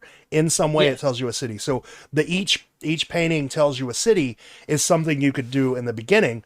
And then, like we were saying, doing a short video on each painting or each puzzle, that's where that could be explained. Yeah, well, I would say you were talking about doing your first podcast. I would just start with the first section of the book. That should be your first thing, and you shouldn't go any further than that. You should just discuss that and break it down. This is the tale simply told. The first 3 pages or whatever it is. You might do the first 4, the passage, but introduce them to it slowly, because if you give someone too much information, they get overloaded quickly, and then they just stop listening. Yeah. That's my concern. I'm sorry, I stopped listening. I'm kidding, Scott. I am kidding. I used to be an evaluator, so I understand, this kind of stuff. And I've broken the book completely apart, and everything is, I didn't go section by section. I went line by line. So, everything's color coded for me, and everything's separated. So if someone says, well, where is this at or that at? And then I can at least go, oh yeah, that ties to this group because it was on this page and it's this color in my mind. I should, as an aside, because just in case people think I'm being short-tempered or whatever, because I feel like I have been that online. I definitely was that at the Charleston meetup, and I don't want people to think I'm this is just an aside. I quit smoking, so I'm very high strung. Congratulations. I guess the last time I smoked was at the Seeker Summit. So Rachel still lets me have cigars, but I don't inhale them. So I guess that's cheating, but whatever. That's fine. That's good. I haven't noticed the temperament change, but okay. Well, I know a lot of people switch to vape to get off smoking. I don't know if it's. I don't think it's any better, but somewhat better. Someone say it's worse. Some people say because you use more. Well, you get lung infections and stuff too easier, especially if you do all that flavor stuff. Well, I started using Zen. That helps, and I do vape sometimes. You have to cut back, cut down, stop. It can't be. It's got to be your way of doing it. Unless you believe in post-hypnotic suggestions. Pineapple. My mom did a post-hypnotic suggestion and she stopped immediately. I don't believe in them. That wouldn't work. She was a 40-year smoker. Stopped that day. It's crazy. That's cool. Wow. But you got to believe in it, and that's all. It's mind over matter. So, but yeah. But good, George. I didn't notice any new. I notice it, so it's like I just feel like I feel like I get short with people. Like lately I've been getting short with people. Well, and I will say that I have not discounted the back of the book because I can make things work. Yeah, but that's the problem, right? Like you can just make them work. But it goes back to, for me, it goes back to when JJP said that Byron made this like they built the SR-71. And the only person that knew everything was Byron. So if JJP says something, well, he only knows about the sections that he was working with. If Sean at the time said something, he only knew his section, or Ben or whoever. So, if you can't attribute it directly to Byron, then there's, like you said, 99% might be right, but there's always that 1% that it could be. And that's the hardest part to put something down is, to let go of it completely is if there's a 1% possibility, because that's what people hang on to more than anything. Suicide rates are 99%, we're good 99% of the time, but that 1%, you can't put it down. So you got to keep talking about it. So, okay. I think George and what we're talking about, whatever we do, or whatever you do, remember that we is you, George. Okay, thank you. Is it's not going to be perfect the first time, and you know what I mean. It obviously is going to be looked at and then decided if it was everything we wanted that to be. I mean, I think there's so many. I think over time it'll change too. Like the podcasts were amazing when they first came out, but now you listen to them and you're like, oh, now we know that's wrong. I am so glad that John didn't want to lay out any theories on Boston, because it would have been completely wrong. So, John Michaels, JJP or no, John Michaels. When we did the Boston episode, he was like, I don't want to talk about theories. Right. Like, okay, well. I like going back and listening. I've done a few of them, not all of them, but I like going back and listening to them, and I kind of laugh because, things have changed, and which is good. Like anything else, if we didn't see any kind of change, then we would have been stagnant for all those years. Yeah, there are still some good nuggets in them, especially re-listening to them. Like the one that was a night with George, and like in the last 30 seconds, you're like, well, I heard, to view the Charleston painting, you have to view it at an angle. And then the gift giver's like, play with the wings. And I've been playing with them. Yeah, you have been. I don't know what to say, except I'm getting those paper cuts on the eyes because I keep pushing it all the way up to my eye, going, it's got to be here. I still think that's something we could figure out if we could see the painting. I think the painting is necessary. Yes. I don't know how the anamorphosis, and I'm guessing that's what that means, to look at it from a certain angle, and how those wings amount to anything. I'm just not. It's lost on me. Yeah. I think, like George says, the original painting with original colors, the original something about that would maybe give the eye, our eye, maybe that answer that the page isn't doing it. But how much different could it be? I'm gonna say 100%. Yeah. I don't mean, know. structure of the wing is not going to change in the original painting versus the printed one. No, but I Yeah. think it's a difference between viewing something in 3D versus viewing something in 2D. Like viewing something big in 3D versus viewing something small in 2D. Yeah. Like at the painting, you can set yourself at an angle to view it at an angle, but you can't do that with a book. You can just sort of lean the book around, you know? It just doesn't really work the same way. Well, I have a poster print and I've looked at it from every angle. It's still not happening. Yeah. I don't Well, you know. know, I was noticing the wings. If you look at the wings, you know how there's that bird-like thing and it's darker. There's a darker sense to the middle of the wing, and then they have that real, it's sort of bright white around the edge of the wings. When I looked at it the other day, real quickly, when I was doing something, and I noticed, I kind of thought the wings have a curve to them, like a depth to them. Like, you know what I mean? Like the darker area is behind. So there's a, I can't call it a 3D look, but there was a depth to the wing. But I just still can't get anything out of that because I know a wing would be flat. You know, it's weird. I wonder if this is the Charleston one's one we have to use mirrors. Because like the design in those wings look like they connect, or they look like they would be part of The a metric larger thing. design. Yeah. Right. I don't know. I've put things up to it. Yeah, like I think I put a mirror up to it, and you know, the spoon the other day I was playing with that kind of thing, and I get it just always comes out to be two birds. It seems like those are two birds somehow. And If something like that were the case, where would the instructions be? Same thing for the Mad Fold In. Like, where are the instructions? Like, by the way, fold this one. Yeah. Where are those instructions at? Are they in the front of the book?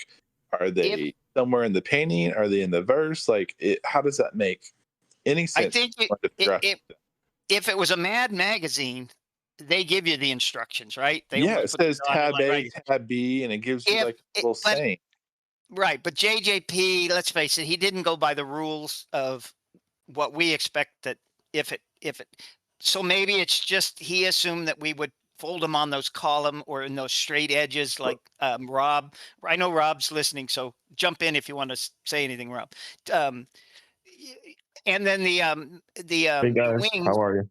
Hey, the wings you because they kind of look stretched, you know, those circles look stretched. So I always think that the only thing that could be kind of metamorph or whatever that word is, stretched, are those wings. So if you tilted it, could you make those circles more circular, not oval? I don't know. The African mask, that fang mask, is certainly stretched, but I mean, I feel like it's also supposed to be because that's what they look like. Yeah, that's what they look like. So it doesn't look wrong. It's just those wings. But there's something that I noticed about that those wings, they all have the same arc. So like the arc of each upper wing and the arc of the lower wing and the arc of the fir tree branch over the pear, they all have the same arc or circumference shape. So I thought if you used one of those anamorphic, like the literal, like the one that was the example of the skull, where it's a curved piece of, to put that up. I have tried that every way possible and still can't see shit. So that was kind of the only hint that I can say visually that may lead to something. This is nice. I'm learning who everybody is on Discord. Oh, you didn't know? Yeah. Oh, sorry, Rob. I outed you. I think I outed you. Oh, it's okay. No, it was his voice. It was his voice. It's fine. Here now? Oh, okay. I don't know if I don't even know if I could be included with you guys since I'm an EU person and you're all puzzlers. That's fine, man. We can breed. Thinker. We can breed puzzlers. Like I feel like no, but do you not agree that most people who come into this from EU they at least don't come in as puzzle people. They don't approach this the way I don't know what that means. What is a non-puzzle piece? I feel like it's either you have an analytical mind that you can look at things and decipher things and figure out symbolisms and links and stuff, that's a puzzle person. That doesn't necessarily mean that you I- can't watch that show and then that I- leads you to the I think to the secret, and that you can't have analytical. I think it comes down to discussions about whatever. I think it comes down to objective versus subjective interpretations of clues. Here we go. Like puzzle people need an objective tie or an answer, whereas non-puzzle people are very subjective. They're very, this is just alluding to the history of whatever, because this makes me feel the weight of this immigrant group or whatever, and this is leading us to all of Manhattan. You know, whereas a puzzle person experimenting with potentialities, you know, it's like you come up with a theory and you see things that may lead to whatever, and you have to expand on them. I think it's just having an analytical sense or a sensibility of how to approach problem solving. That's all you need. No, that's not all you need. You also need to know. You also need to know methods of puzzles. And puzzle people know that. People who already like puzzles. But people who come in from EU can become puzzle people. But people who are puzzle people already. Byron a puzzle person? No, that's why this puzzle kind of sucks. But okay, so we know stop. We know, goddamn, we know from talking to John that they at least tried, that there is method, that there are answers. So you have to be able to find those, and subjective puzzling will not allow you to find it. It'll allow you to find anything you want. I would say the only differentiation I can see is that people are visual types of puzzlers that can hone in on visual clues more sensibly or more directly than those that can do them in reading words and having that kind of understanding. Other than that, I don't think the two are mutually exclusive. I didn't say that's my opinion, though. So. I didn't say they were mutually exclusive. I think you're taking this very personally because you came from EU. I was making it. No, I wasn't. I was making a joke just because it was funny to come in and say that. Okay. I wasn't meaning that in any kind of personal sense. I understand. Everybody who came after Expedition Unknown, like, we take this personal when you're like EU people. I don't mean for anybody to take it personally. It's not meant I know. personally. But it's like, have you seen a person yet who just watches Expedition Unknown and then comes in and says something that's like mind blowing?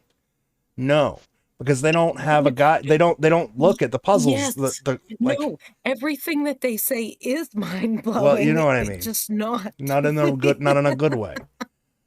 I think it's because like you don't have that framework, and they come in with the idea that Expedition Unknown gives them, that anybody can solve this. Just look at these two things and any idea you have is great. When that's not the case, you need a framework. And I think maybe the difference between puzzle people and non-puzzle people are puzzle people, when they come in, they know they got to find the framework. Non-puzzle people are just like, this shit's in Idaho because of the shape of its nose. Okay. Right. And then done. We don't have to talk about this anymore. It's all right. Well, I don't. It's fine. We were talking about Mad Magazine polls, which is where I came in. So maybe I'll jump back on that. No, Jay was saying. Oh, go ahead. Nothing is ever. I don't think it in these debates of one or the other. Obviously, there's some gray areas in there that not everybody's going to fit one or the other. Absolutely. You made a good point, though. You made a good point with your Charleston comment, though. Like the one thing about Mad Foldens obviously gave you instructions, but if you were to look at them, you would know something is weird because symmetrically, two sides would meet.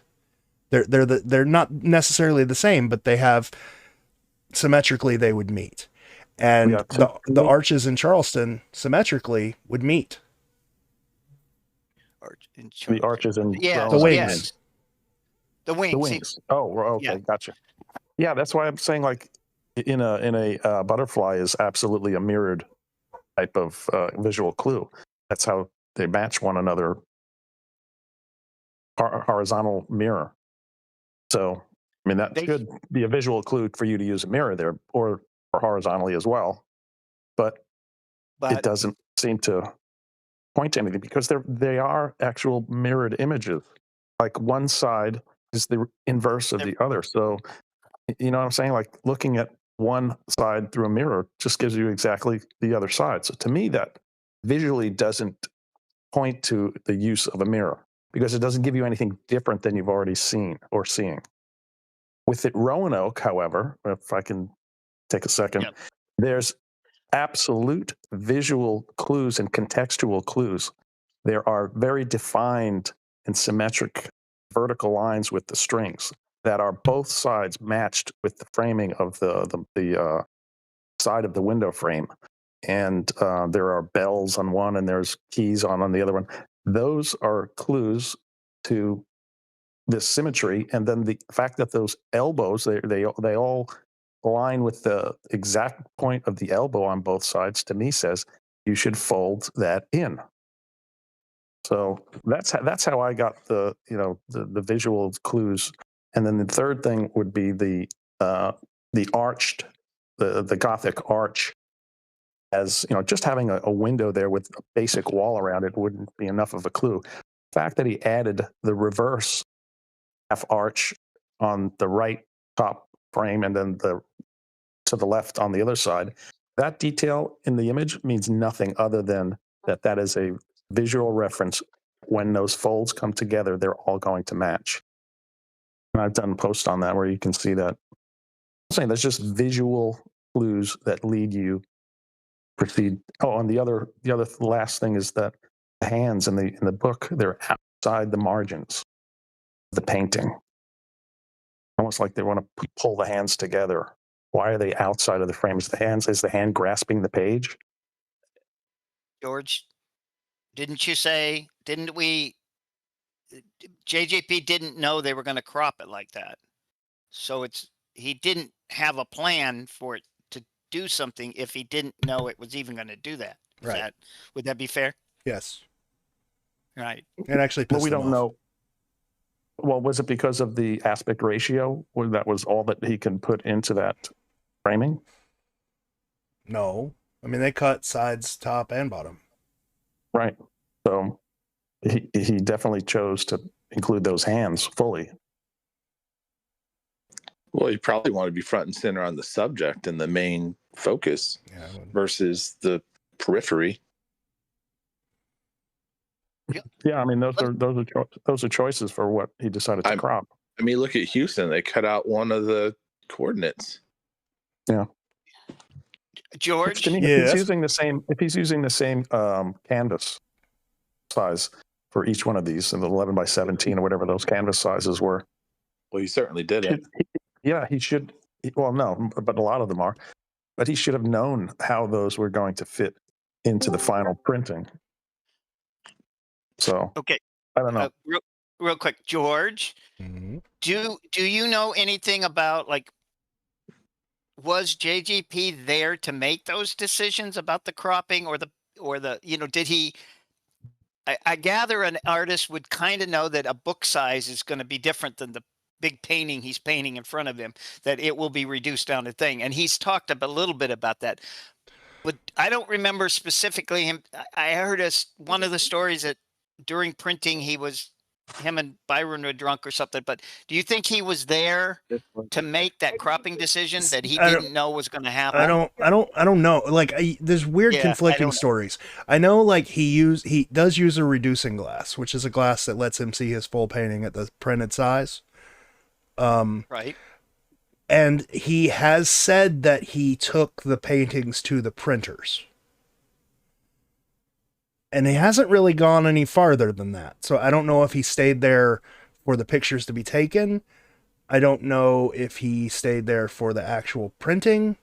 I don't know any of that. But there weren't that many times he was in New York. So was there not a comment saying that he was upset that part of something was cropped out of Roanoke? Yes. There was a comment years ago. No. He said something important was cut out. Was that a comment that BP had done that aside from him or unbeknownst to him? Or was that just, hey, I mean, he had to be cropped? Can't be surprised. Can't be surprised if he knew about it. Oh.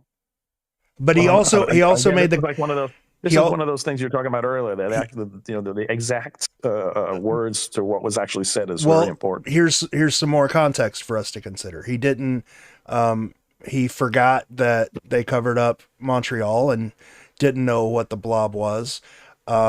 He said he wasn't there. He said he wasn't there when they covered up St. Augustine because he didn't know why Byron chose the circle. So there's two more. So But that there was a leads me to believe I would say. he wasn't there for the photos at the very least.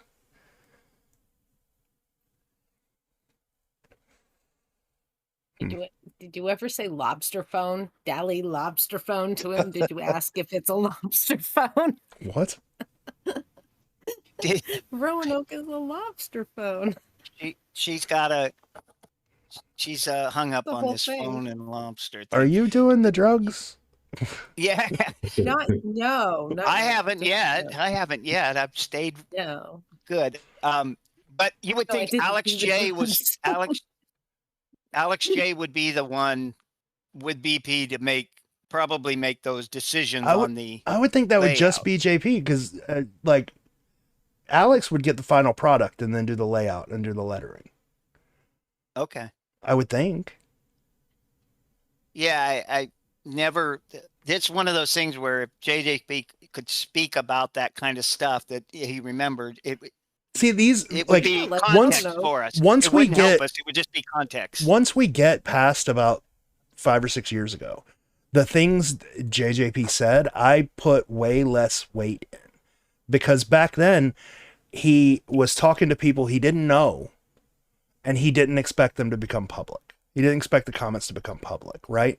So he could say whatever the hell Yeah, he that wants. He makes could be, sense. Right. you know, sort of beating around the bush or whatever.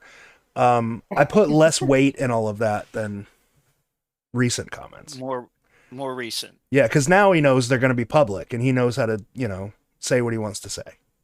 But You're back gonna then, laugh. back So then, he it's, won't- yeah, and we're talking about comments that were made during like most of the comments that came out prior to, you know, John doing his interview came from a dinner that was like 2.5 hours long that Yes. we're remembering, you know, 7-8 years later. I don't know. I put less weight in them. The dinner notes is what you're talking about. Well, yeah, but that's where most of this Okay. stuff came from. Yeah. Right. But did you ask Well, him about the and- Rolling Stones? Yeah. Rolling Stones? We talked about music. Where did the Rolling Stones come from? Roanoke, the image, the logo, the No. That's it. We'll I- never get into all of it, but like new people see those dinner notes because things Oh, get passed God. around. See, they I will forgot about start new with people. they will start with that about the new people. I for forgot new about the people. new people. Most of We've those are already just forgotten. totally out of context, which sucks. Well, that's the thing, but nobody knows Yeah. that unless you Unless you ask. know that. Yeah. Unless my and then unless my handle you is don't want to just be I am asked every one time.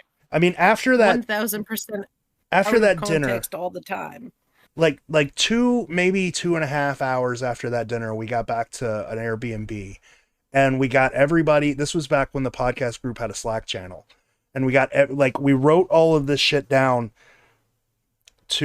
Bradley wrote all this shit down to remind us what to talk to the Slack channel about, right? Like we want to talk about X, this, Y, whatever. Oh yeah, And that's then- cool. and That then makes sense. we had a group chat, like a big group. It was a call. And we went through each thing and explained it. So what you're getting in those dinner notes is not word for word what John said. It's word for word our idea to remind us to talk about what John said. Yeah, that makes Yeah, but sense I don't- then. It's like And I think Jimmy 629. Did you want to say something? No. That's direct. Perfect. And we No, that's perfect. screw these guys. Scott went on and on, but Jimmy, perfect. No. Yeah, that's my favorite comment. Okay, that's fine. We just didn't want to overshadow anybody who jumps in because Now, what we have to do is we all have to be quiet until Jimmy says something. Something. something. Is that Jimmy? Is that Chicago Jimmy? Yes, it is. Oh, nice. Hi, Jimmy. I didn't know that. I've never seen Jimmy 629 on here. So You guys are in Anderson, Jimmy? right? Yep. Nice. Oh, are you in Anderson Oh, now? that's anniversary, Jimmy. They're having a Oh, meetup well, this weekend. Kathy's in Anderson now too, Yeah. right? Oh, maybe she is because she's over here on the comment thing. If you Yeah, guys are not, oh, not yet. She says Oh, Friday yeah. she'll be there. You're going to Oh, change this okay. to, But I Good to see you, Joe, you Jimmy. can change this to the closet channel. Everybody's coming out. It's fine. It's what I've always wanted. I wanted that on here. And if I knew Jimmy was on here, I would have talked to Jimmy a long time ago. Otherwise, we just chat on Facebook Messenger. Jimmy's a good I think dude. it's funny to put a voice with the person's profile that you've been listening, air quote, listening to. Right. I yeah. love it. Yeah, so they're having a meetup in Anderson this weekend. So that's going to be fun.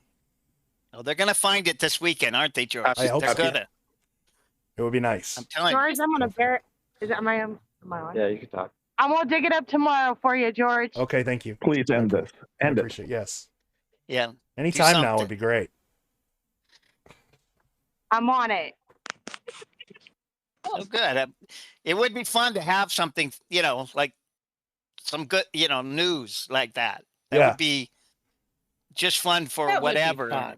Guys, we hadn't Just found something new. we can't solve the secret, but we solved the fake one.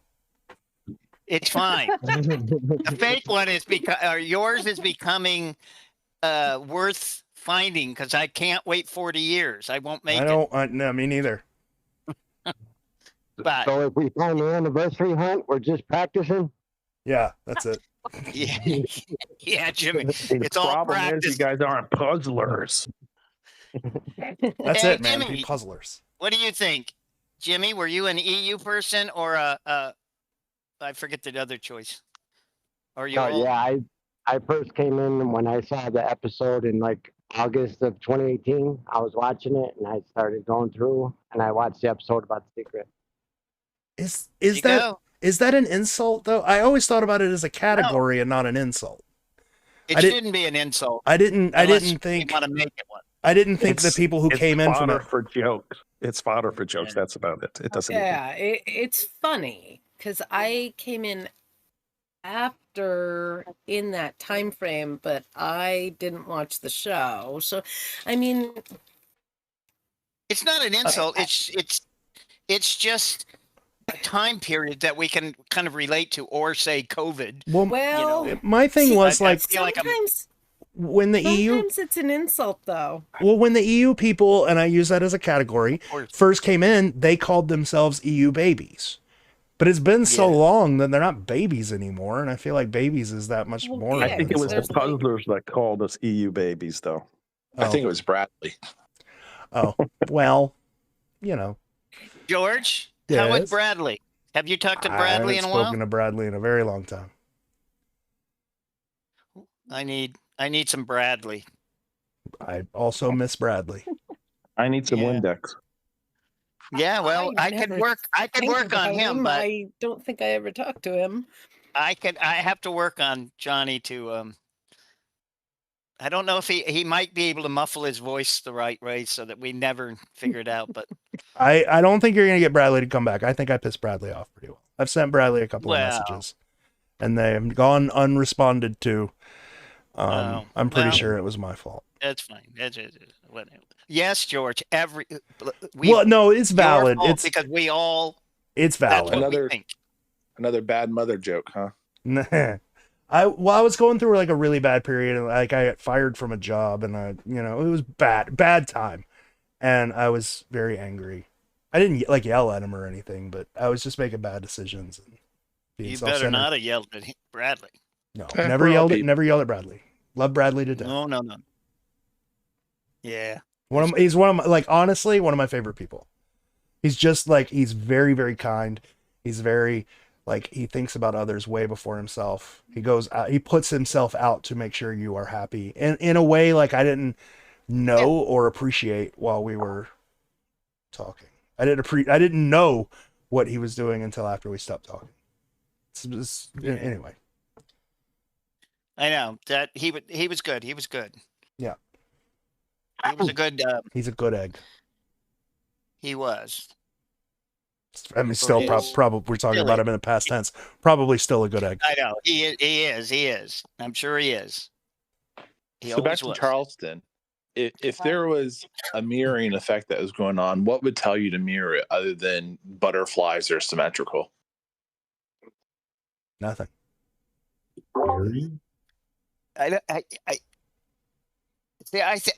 It goes back to my thought that if JJP wanted you to know it, or he used it, a technique. He didn't necessarily put in how you were going to discover it, except that it should, like the bubbles in New York, the bubbles. You don't really, you look at them and you say, "What the heck?" But it kind of gives you that idea. Oh, it's like one of those color tests, color blind tests, whatever it is, something of that, or they match up. Yeah. Can I offer the clues for St. Augustine for some context to how mirror? What to look for? I mean, you got the horizontal. Well, first, I look for things that are reflective. Reflection. So the water is reflective. So New York has water. St. Augustine has water. There's a horizontal line, and the big giveaway is that palm tree doesn't have a reflection. So to me, the mirror usage in St. Augustine is along that horizontal line, so that you're correcting what's missing in the picture. That one I could buy into, but for Charleston, like again, like if they have gimmicks to them, like how would you know? Well, that's what I'm trying to, that we should explore is that what visual clues is JJP giving us that there should be some reflection. I think we're neglecting the fact that a valid answer might just be there aren't any, because we know, like in New York, we know there's something up with the colored dots. There's no instruction on what we know. We have to do something with them. There's no instruction on what to do. There's no clue. We have no clue what to do with them, but we know we have to do something. I'll give one more example, and you're probably not going to like it because it's the back of the book thing with the mirror chimera. So you have. Is it how do I look from the back? Yeah, mirror, chimera, mirror. Obviously the word mirror is in that, but the dots that are present in New York and San Francisco, that very specific dot within a dot next to a dot within a dot. Yeah. That design is in New York in the bubbles, and it's in San Francisco bubbles. There's water in both. Yeah. And that mirror on the back, that illustration talks about only being able to see mirror in the mirror. So that fair folk only shows up if you use a mirror. But those visual clues from JJP, who did that particular illustration in the back of the book, so he would know, it uses those same bubble technique, whether that's a visual style or a painting style, I don't know. It's an aesthetic, I don't know. We're just saying they match, and that could be coincidence or it could be a cool clue. And the other thing is those mirror chimera, there's a Greek and Florida link in that whereabouts of the fair folk, that back of the book index guide that gives you places in the United States or wherever. That's very specific to me. Can't be coincidence. We had another beginner question. Something that would be really good to add to the video that we were talking about earlier, which is, we had a question? Yeah. Does anyone specifically know where these casks are buried? What happens when the masterminds beside it pass away? Will they be lost forever? It's been over 40 years already. And the answer to that question is kinda. There is someone who kinda knows where they are. John kind of knows where they are. George, has it ever come up in a conversation that he could or did write? Did he ever write down anything like? Nah, but I'm pretty sure he told somebody. Well, Kid. I hope he told Kid. I don't know that, but I'm pretty sure he told I know. somebody. I mean, I don't know that other gift. What are you saying? Pretty sure too. That John knows. He's pretty close. John knows where they're buried, not to the inch, but he can get you pretty close. Right. And I mean, Puzzle minds would know that without being told, because how could he make the paintings without knowing parks and cities and yada yada yada? Obviously. Yeah. Well, like Boston, you said that he knew it near home plate. Yeah, he just didn't know which one. Question is there's someone else besides him that knows? Yeah, I don't know. I don't know that for sure. I hope so. I mean, I would assume with as popular as it's gotten, John's the kind of person who would make plans. You know? But that's just an assumption. He said he made plans too. Yeah, that's true. BP said it.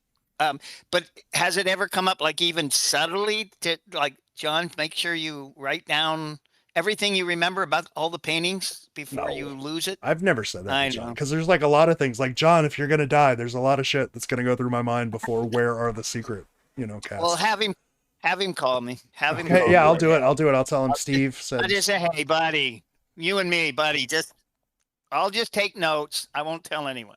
No, we did. No, I know it's a gruesome thought, and it's not a nice thought to think. But it's like, while you're sitting at the desk, tell him to write it down on the back of the painting and put them up for auction if he passes. Yeah. Well, maybe the sketches are his way down the line here. We keep getting more and more people. It's maybe. Good. Maybe that's what we want. And anybody who just jumped on and wants to say something, go ahead and say something. You're free to say anything you want. I mean, I think it would be a good idea if you wrote all this stuff down and put it in an envelope, sealed the envelope, give it to Andy or somebody or Brian, like in case I die. But like I said, there's probably a lot of stuff he has to plan for if he's going to die before the secret even enters his mind. Yeah, but come on, priorities are priorities. Come on. I mean, John, come on. Jay, do you have any other ideas about the Charleston? As far as mirroring and effects? No, I mean, I've considered using mirrors because it's been thrown out there before. But from what I understand, is George, you said that you were told in order to view it correctly, you have to view it from a specific angle, which would make sense with the painting like the Ambassadors, where you have to look at the bottom corner. And if you read the narrative in the front of the book, it talks about being butterflies and flying and being up high and looking down on the new continent. So that would make me think you have to look from the top somehow.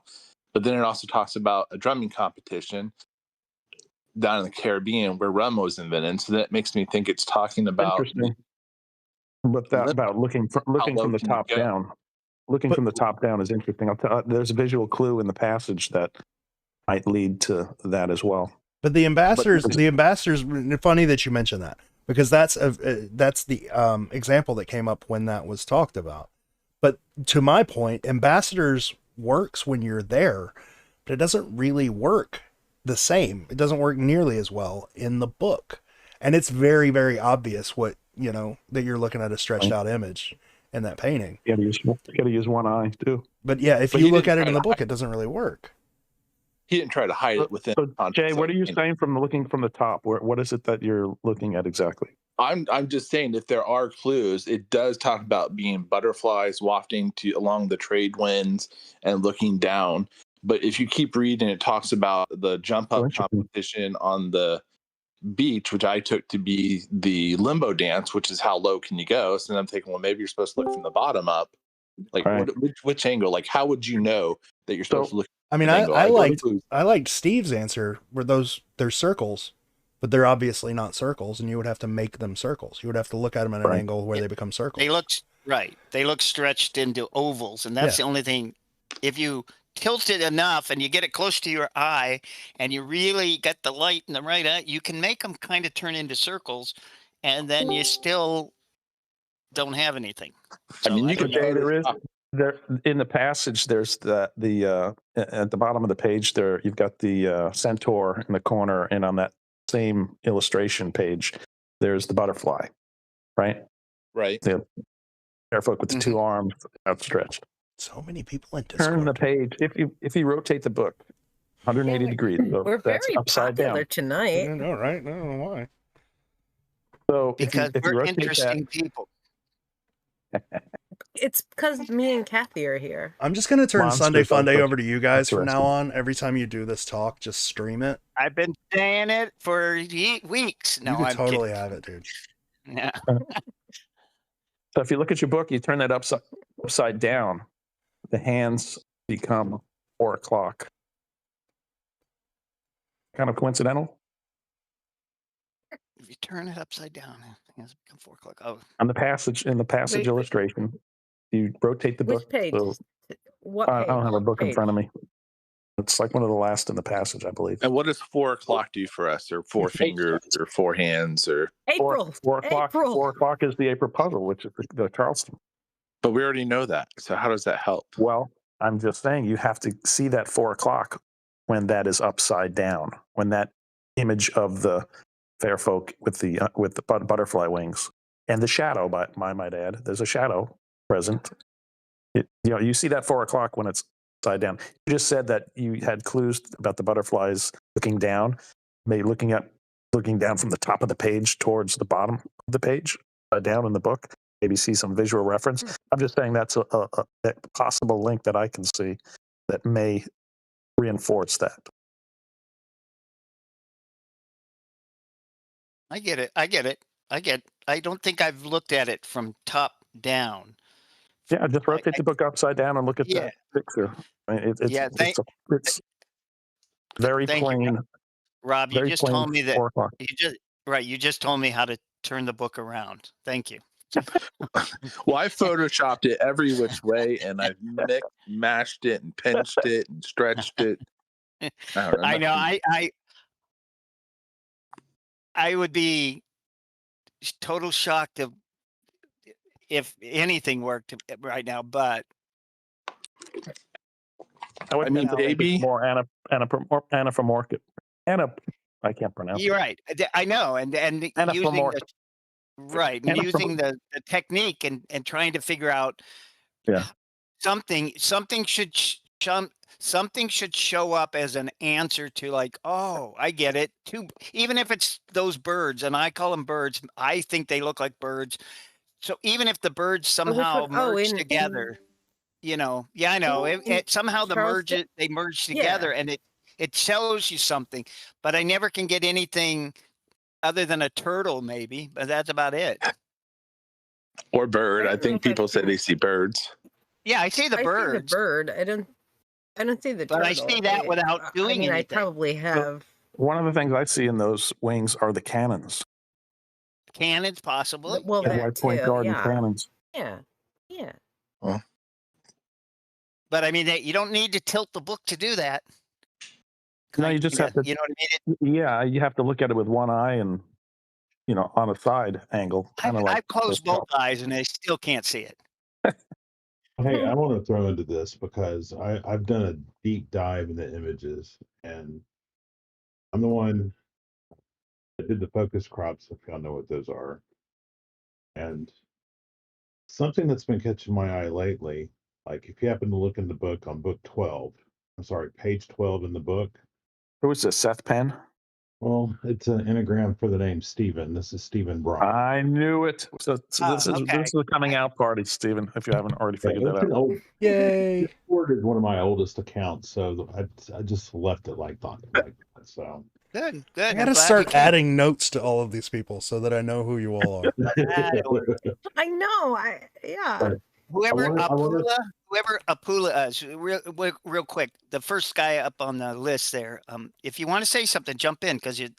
Oh, I just messaged Steven. That's not what I meant to do. Okay, Steven, go ahead. What I want to say is, if you look at page 12 of the book, where it's talking about Iberian Haddis at the very top, there's an image, and correct me, but I just call it a fairy. There's a fairy with her arms outstretched to the right, if you're looking at it, and her head's looking to the left. And if you look down, and I think I might have posted this before. Screw it. In her clothing, there's an eyeball, from my perspective. And I've been thinking about, like, different perspectives of the paintings and whatnot. And Y'all were talking about looking at it from different perspectives, like Roanoke. If you look at it, I've actually put the images on an iPad and taken pictures, and like it's really easy to see the airplane and the Roanoke image from a different perspective. Y'all know what I'm talking about? On page 12? Are you Well, talking about in the eyes and the mask? yeah. And I've tried to do the anamorphic. I'm not sure I'm saying that right.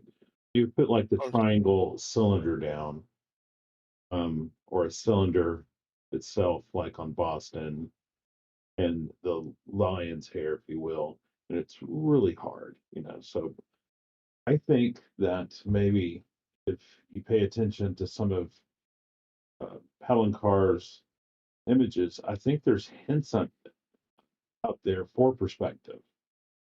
One of the last ones I got, and I can't believe I'm telling you this, but the fairy that's on the Charleston image, if you look down in between her ankles and look at it sideways, it kind of resembles an eyeball. Kind of, from my perspective. But I think there is possibly something with that. And I'm glad you brought that up because let me. Are go you ahead. so down by her feet? If you look at sideways, you see an eyeball. EYEBALL eyeball. If you look at it says page 12, the one I actually see it. and if you look Okay. up, Yeah. it kind of reminds me of this is gonna sound crazy. I've been to the Sistine Chapel, and it kind of reminds me of Oh, I have too. how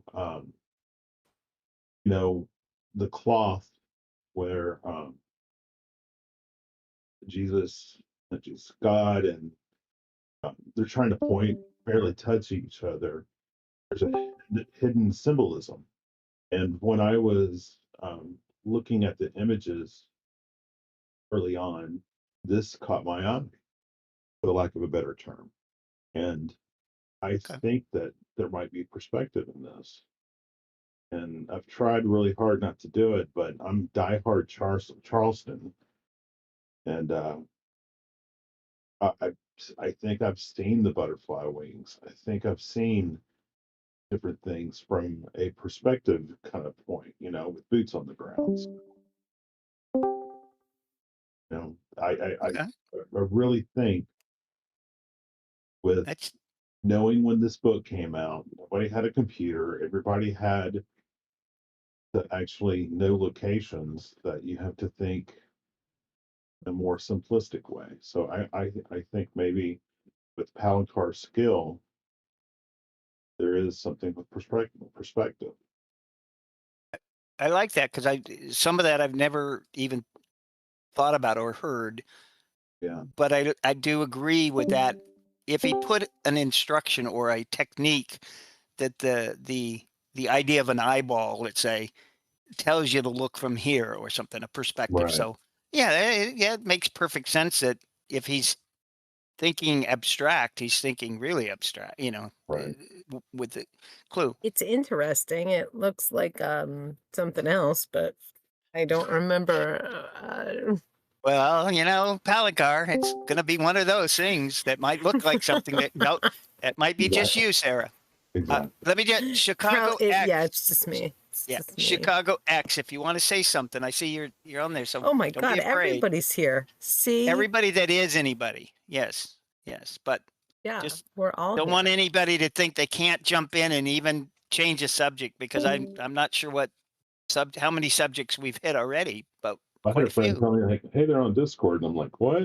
I haven't been on Discord in forever. It's like, wow, this room's really cool. It's gotten better. It's gotten better, and we've had these little voice things go on with just 3 or 4 or 5 people sometimes. And then tonight, George jumped on, and we got this idea for the Sunday night fun night, and that we weren't sure what topic, if we needed a topic, and we didn't need a topic. We just kind of blowing with whatever comes to mind. So it's good. These are new things. A lot of this is new ideas I haven't heard. Right on. My focus on the Charleston painting for the gift giver was more on the feet because the Yeah. whole body is her feet are kind of shaded in black and they had that blue outline of JJP's, which is more spiritual, but her feet didn't have details. So that made me think it's more like a clue, kind of like in San Francisco where people say whatever that table base is, it's the same kind of thing. It's something, but not detailed enough to know. And that would make sense to me because the verse talks about the bar that binds. And at the front of the book talks about the limbo dance, which came from the bar that bound their legs to the floor, which they took that bar and made the dance from. And how low can you go? Because they're being chained to the floor, kind of a thing. So that would make me think it was the feet that had the perspective warp to it that tied back to the verse somehow. But again, what does it mean? That's interesting. I don't know.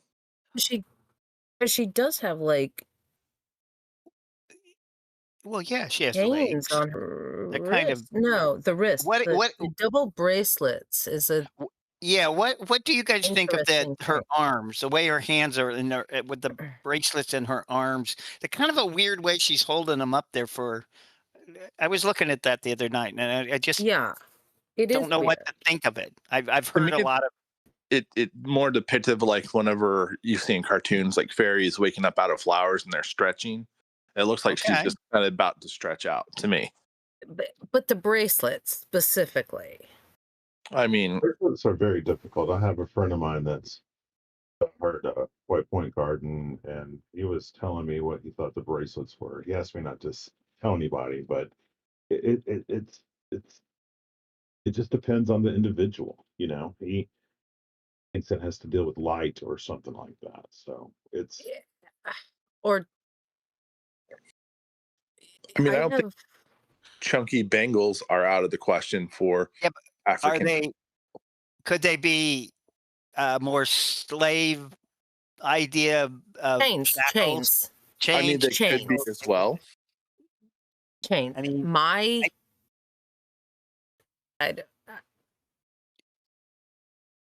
I don't want to say where I'm going with this. Well, I mean, if you look at the puzzle and the verse, it does have to do with slavery. We're dealing with Charleston, which was the birthplace of the Civil War. Yeah, over slavery, or states' rights to own slaves, we should say. Right.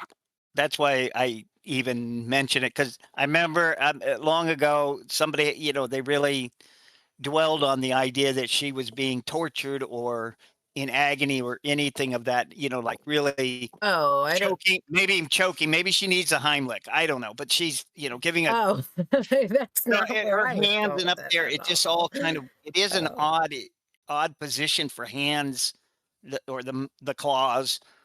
Hey, Steve, I'm going to interrupt for a second. Hey, George, can we share a screen on here? I don't know. I think if you hit the screen thingy, we all jump over. Let's see. If I hit, if you're on a computer, you have to do. But I don't think it's easier on computer. I just shared my screen to show the Charleston image, but it's not coming through. Well, we can click watch stream on your thing. We did see it. I was watching the Charleston painting. Yeah. Yeah, the stream can see it now. Okay. Well, I will tell you this. The longest time, I mean, I didn't even interrupt you, Steve. Go ahead. You were talking.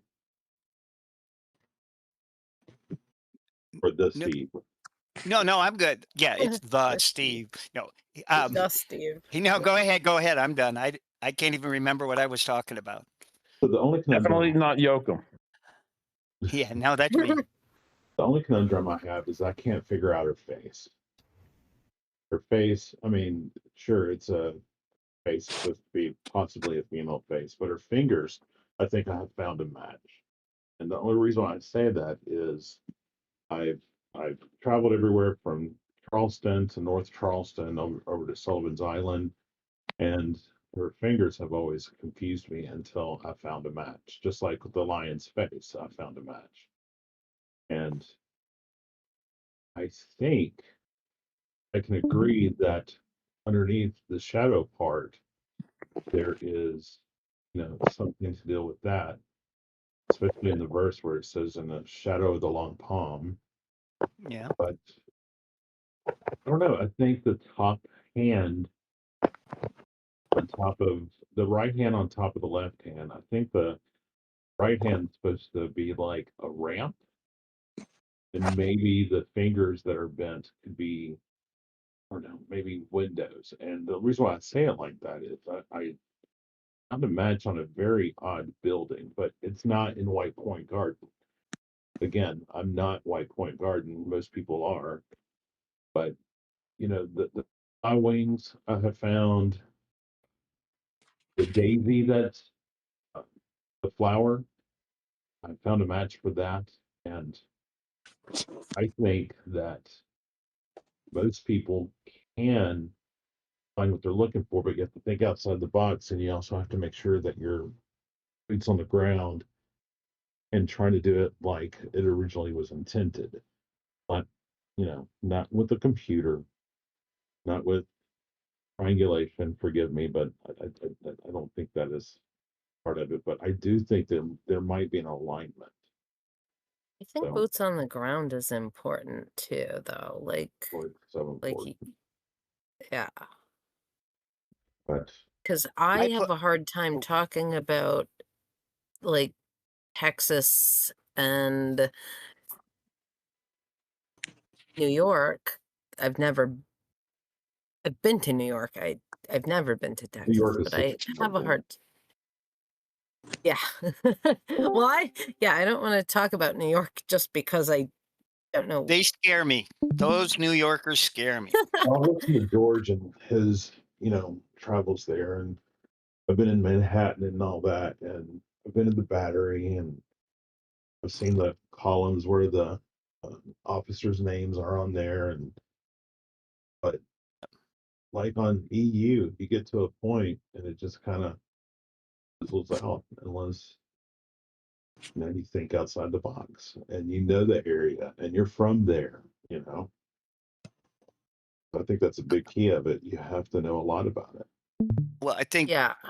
boots on the ground always. I think George in those podcasts way early, many many years ago, and when people were talking, they talk about the boots on the ground, and it just gives you some kind of perspective that the street views, computers, maps, things don't give you, and I don't know if it always is a help or a hindrance, but somehow being in some of these spots that people think, if you think that this is the spot and you go there, you kind of either will know or you won't know or something. It does give you something more. Yeah, it does. Well, it's like George mentioned earlier, like geocaching. I used to do that with my kid and my cousin, all the time. We were good at it. A cousin of mine is a fantastic geocacher, but yeah, I think that actually going to the spot gives you something. Well, I think it You helps see it. it's either going to Yeah. reassure you or Yeah. maybe say, oh yeah, that's too far away to be seen. But I did have a question. I think Stephen left. Did he leave? He left. Yeah. To me, Oh, there you are. You just keep the positions of the names switched on Yeah. me. I think because you changed from live. What do you think? I'm going to ask this because I put it on. The Charleston. If you look at the daisy and you look at the painting, you see that there's a ghost stem, a ghost.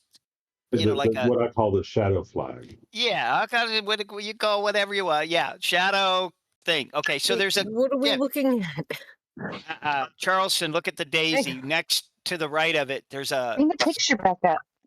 There's Right, I'm doing it right now. Well, yeah. Well, here's the thing: there's something behind that pear, right? It look. Everybody has seen that weird shape. The wine bottle. Sure. Yeah, the wine bottle, whatever, behind the pear. I learned that from somebody suggested long ago. I've heard them that maybe the pear was added to the painting. to cover something that was maybe too easy or something like that. I would But I tell you this. wondered, I I never wondered heard told also. me that, and it really opened my eyes. It Yeah, reminded me of, St. Augustine on the flag, having the fort. yeah, something like that. That some reason. But I also noticed the other day, or whenever I notice it, but the shadow.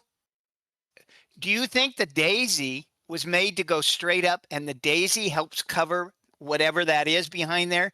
That originally he was possibly going to have the daisy be a little more curved. Well, the weird thing about the daisy and the Yeah. hair and the shadow that's, right beside the stem of it is that if you look at the flower itself, it's not a perfect daisy. A lot of people Right. look at it and they just generalize it, and they think, oh, it's just a daisy. If you look at it, there's certain aspects of it. On the right hand side of the daisy, when you're viewing it, right below it, there's actual maybe a bent petal, or it could be part Right. of, I don't know. But if you look at that, it looks like it's pointing at the shadow, as we'll call it. Right. But the reason why I call it flag is there's just at the very top of it, it looks like a flag bending over to me. And I noticed this the other day, right where this little stem is pointing down to the shadow. Yep. To the left, there's something there's a little angle, like maybe this part is connected going to the pear. So I don't know what that is. Yeah, but it almost looks like a locust. No, there is something in that on that petal that as a cicada or ladybug or something next to that weird little stem thing, which is like I got the feeling like, in any artist and any type of this stuff, it could it changes, things change and there's in progress. Well, And there's something that seems to be, it's something behind there that looks like those two things were made to cover it, which would be okay, I guess. But one thing that got my attention when I was doing the focus crops, the daisy stood out to me, and I'm like, what is this? It's got to represent something, because Palancar likes to have something mean something other than what it is. Right. The cutoff of these, the middle of these two flower pieces right here is cut off. And it kind of reminded me of her hand. And what if that represented something with the right hand on top of the left hand?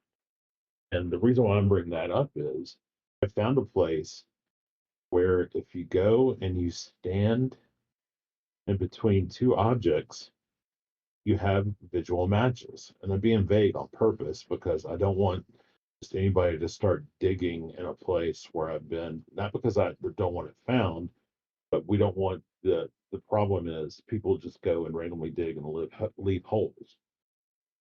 And if you notice, everything on here has sharp angles. Like the daisy itself to the left of that, it technically has an arrow pointing to the center where the oval is. Yeah, I see you. I see what you're pointing. And then if you come down to the I don't see it. there's Wait. angles here, and the triangles right here in the mouth, the center Right. face, if you will. A lot of circles and triangles. Right. I mean, like right here, if you go in the middle of one of the branches, there's a triangle. Right here too. I like to say there's a lot of white points. I agree. I like the white points on the clock face, if you will. Me too. Yeah, the white. You're right. Here, so. With teeth. Right, the teeth and the star.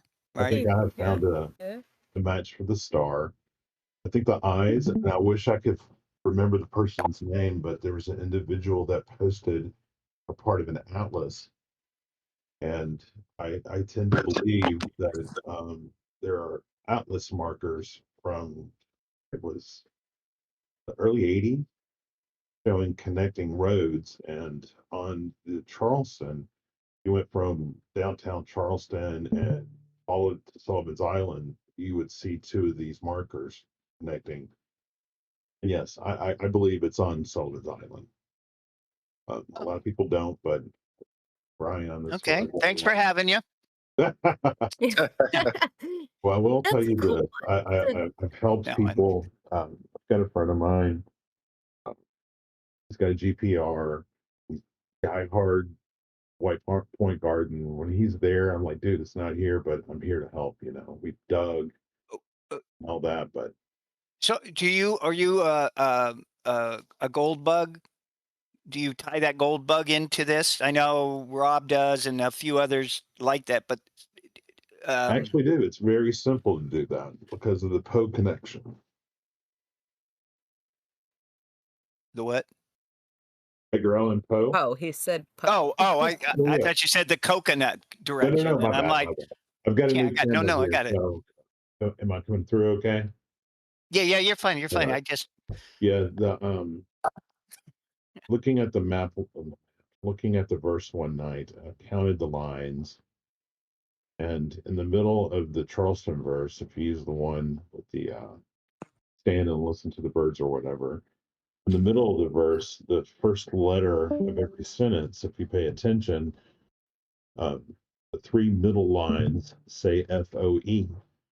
And I was laying in bed, messing with the numbers, messing with the letters and whatnot. And above the lines that start with FOE, there are 8 lines above that and 8 lines below that. And I was like, okay, well, what's 8 and 8, 16. And I counted in my head, what's the 16th letter of the alphabet? P. And I just thought to myself, it was too easy not to say that O actually might mean Poe. And then I was like, okay, let's find a confirmer, if you will. And I was like, okay, I'm going to count every 16th word. And it came up with between water and arms weights. So that's why I think there's a Poe connection. But again, that's what happens when you start doing a deep dive down a rabbit hole. Edgar is named after, or Edwin and Edwina is after Edgar in the book of names. Yeah. So Edwin and Edwina named after him. So another possibility. I'm very open-minded. I can change my mind at any time, but right now with everything and the trips I've taken, I really think they're, like the fairy is on the image is Annabelle Lee. The Sumter image is hanging by a string, and on top of the face, I've looked at several different pictures. I don't know why this is, but there's a 1 and a 2. It looks like the string's hanging off of there, but it could just say, be the trying to orient you. I also think that with the Sumter face on a string, it could be the pit and the pendulum, a reference to that story. You have a line, Yeah, which a lot of people think is African. That's interesting. Yeah. The African lion also could represent Poe's story lionizing.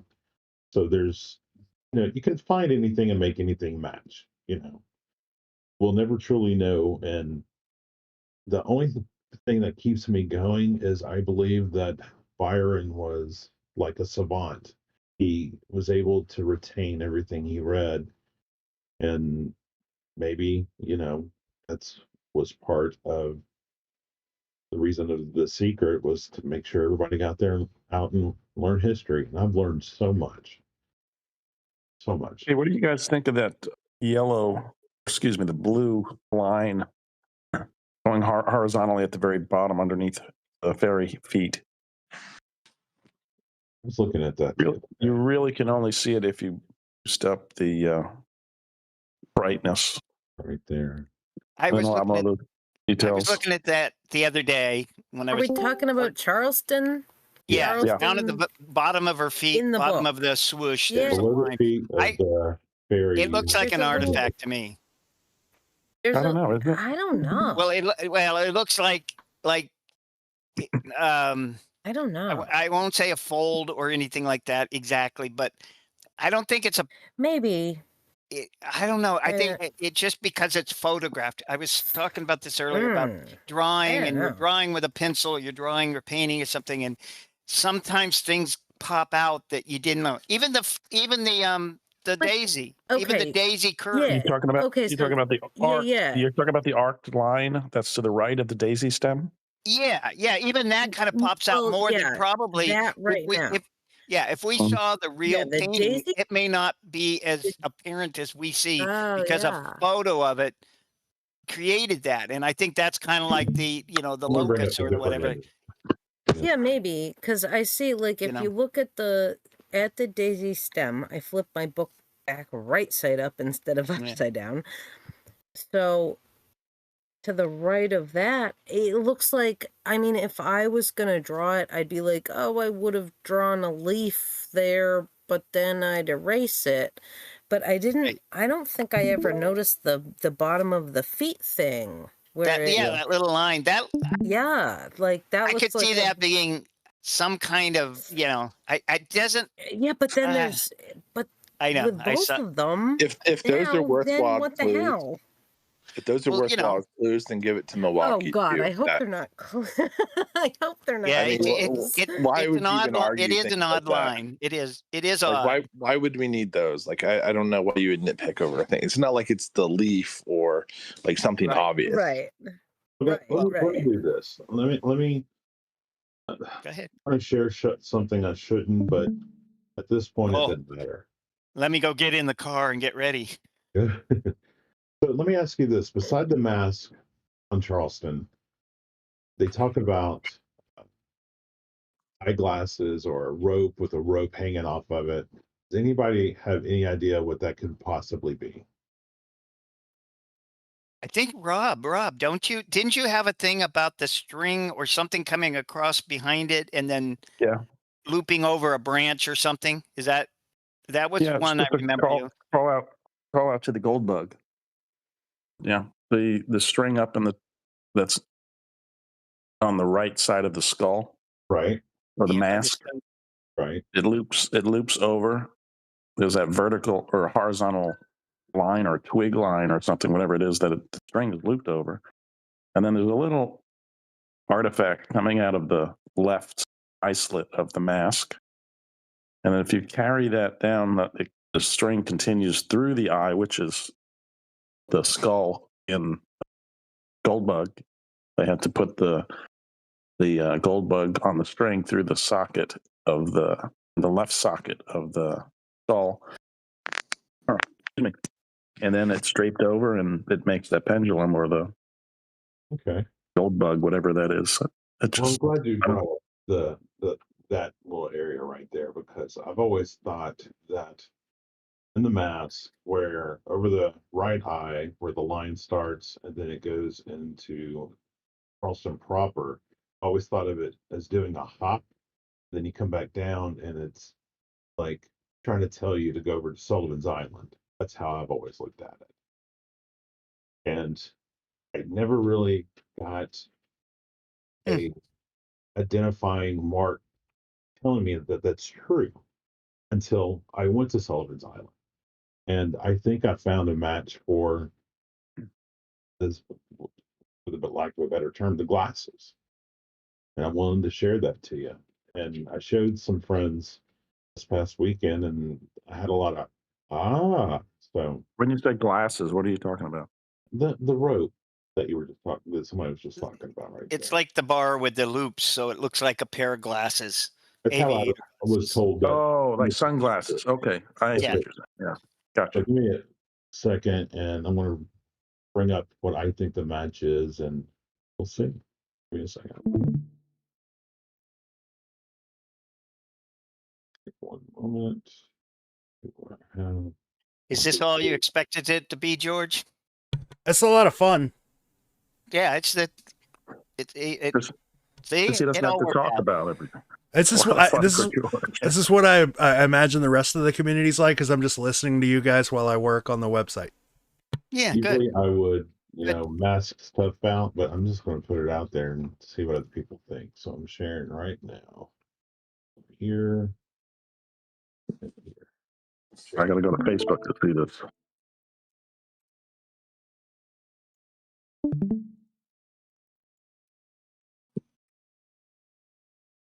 George, did JJP say something about the reflection of the palm tree in St. Augustine being he forgot to do it? He forgot to put the reflection.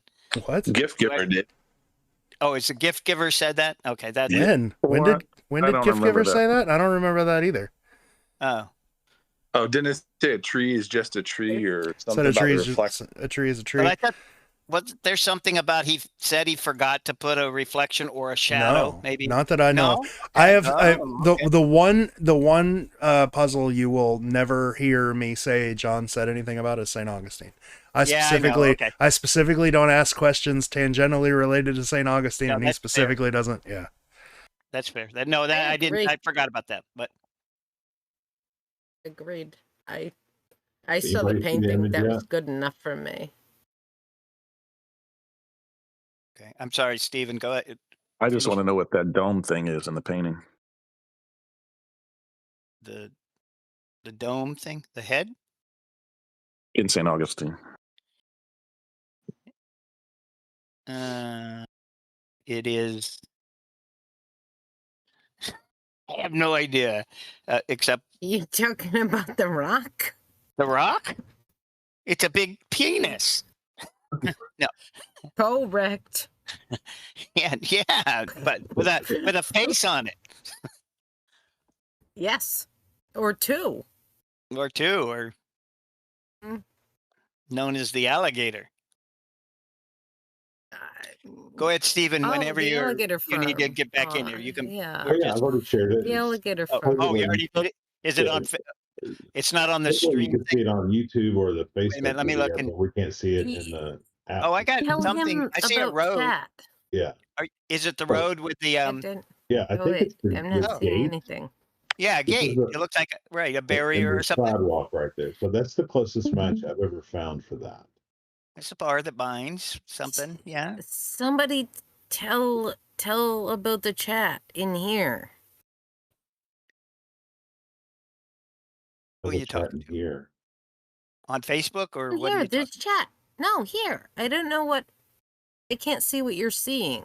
Oh, you- you see where his name has the live on it? Click on him and it'll say watching stream or something. Like Oh, okay. Oh, I see Okay. that now. Yeah, That's sorry. cool. Yeah, click my name or click my. There is there. a chat. Yeah, there's a right. Yeah, see, we're still learning how all this works on It's this not- on Discord thing. I So don't know how this works. I keep forgetting where the Still can't chat see thing it. is. Oh, you can't see it? Crying out loud. If you click on his Because identity. No, you I click see on- what you're telling me to do. It's not the But it- problem. It's Oh. everything It's is. you. Oh. It's a me problem. Everything's. You know how different. technically I am with all this stuff. Took me 3 days. Took me 3 days to get the headphone to work. So you know how much I know. Steve, I want you to draw me a picture of what we're looking at. I could draw that easy. It's It's- it looks like What what's is it, funny is black the ice? thing and the pair of glasses or that bar that goes across. The first time the bar that binds, it's like it is Well, I kind don't of a think it's the bar. bar that binds or anything. I just think it's a. I know. The glass part. So, Huh. and across the street from this, I think is a match for the lion's eye, the nose.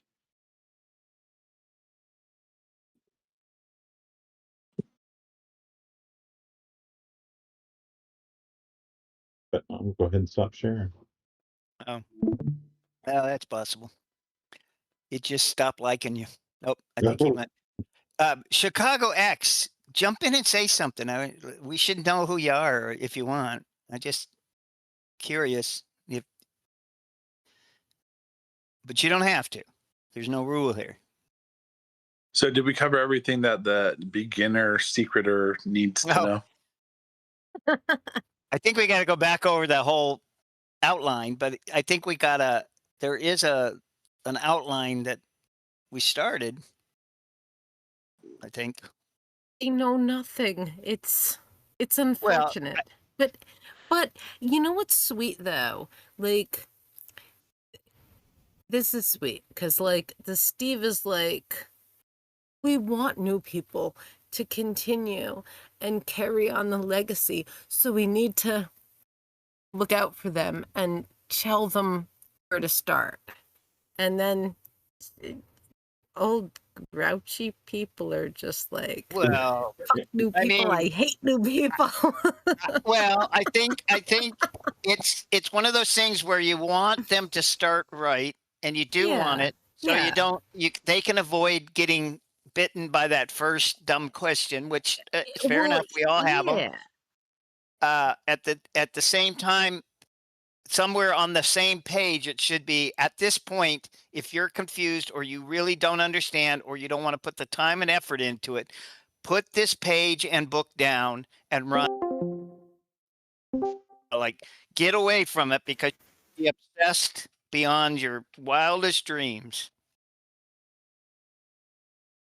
Yeah, something like But, just so they know that, it takes more effort and there is a beginning right. to it. And I think what George was saying about Yeah. all of those hunts, because I've looked at those hunts and different little hunts and ones that I didn't even know what the name was. And yeah, you go on the Facebook pages and you go, what the heck? I don't even know where to Right. start. Well, And it's even mind boggling. Even the Whistling yeah. Pig for Jay, I've been trying to Oh God. read Well, through. I read. I read the Whistle Pig like 3 times. I've read 3 lines.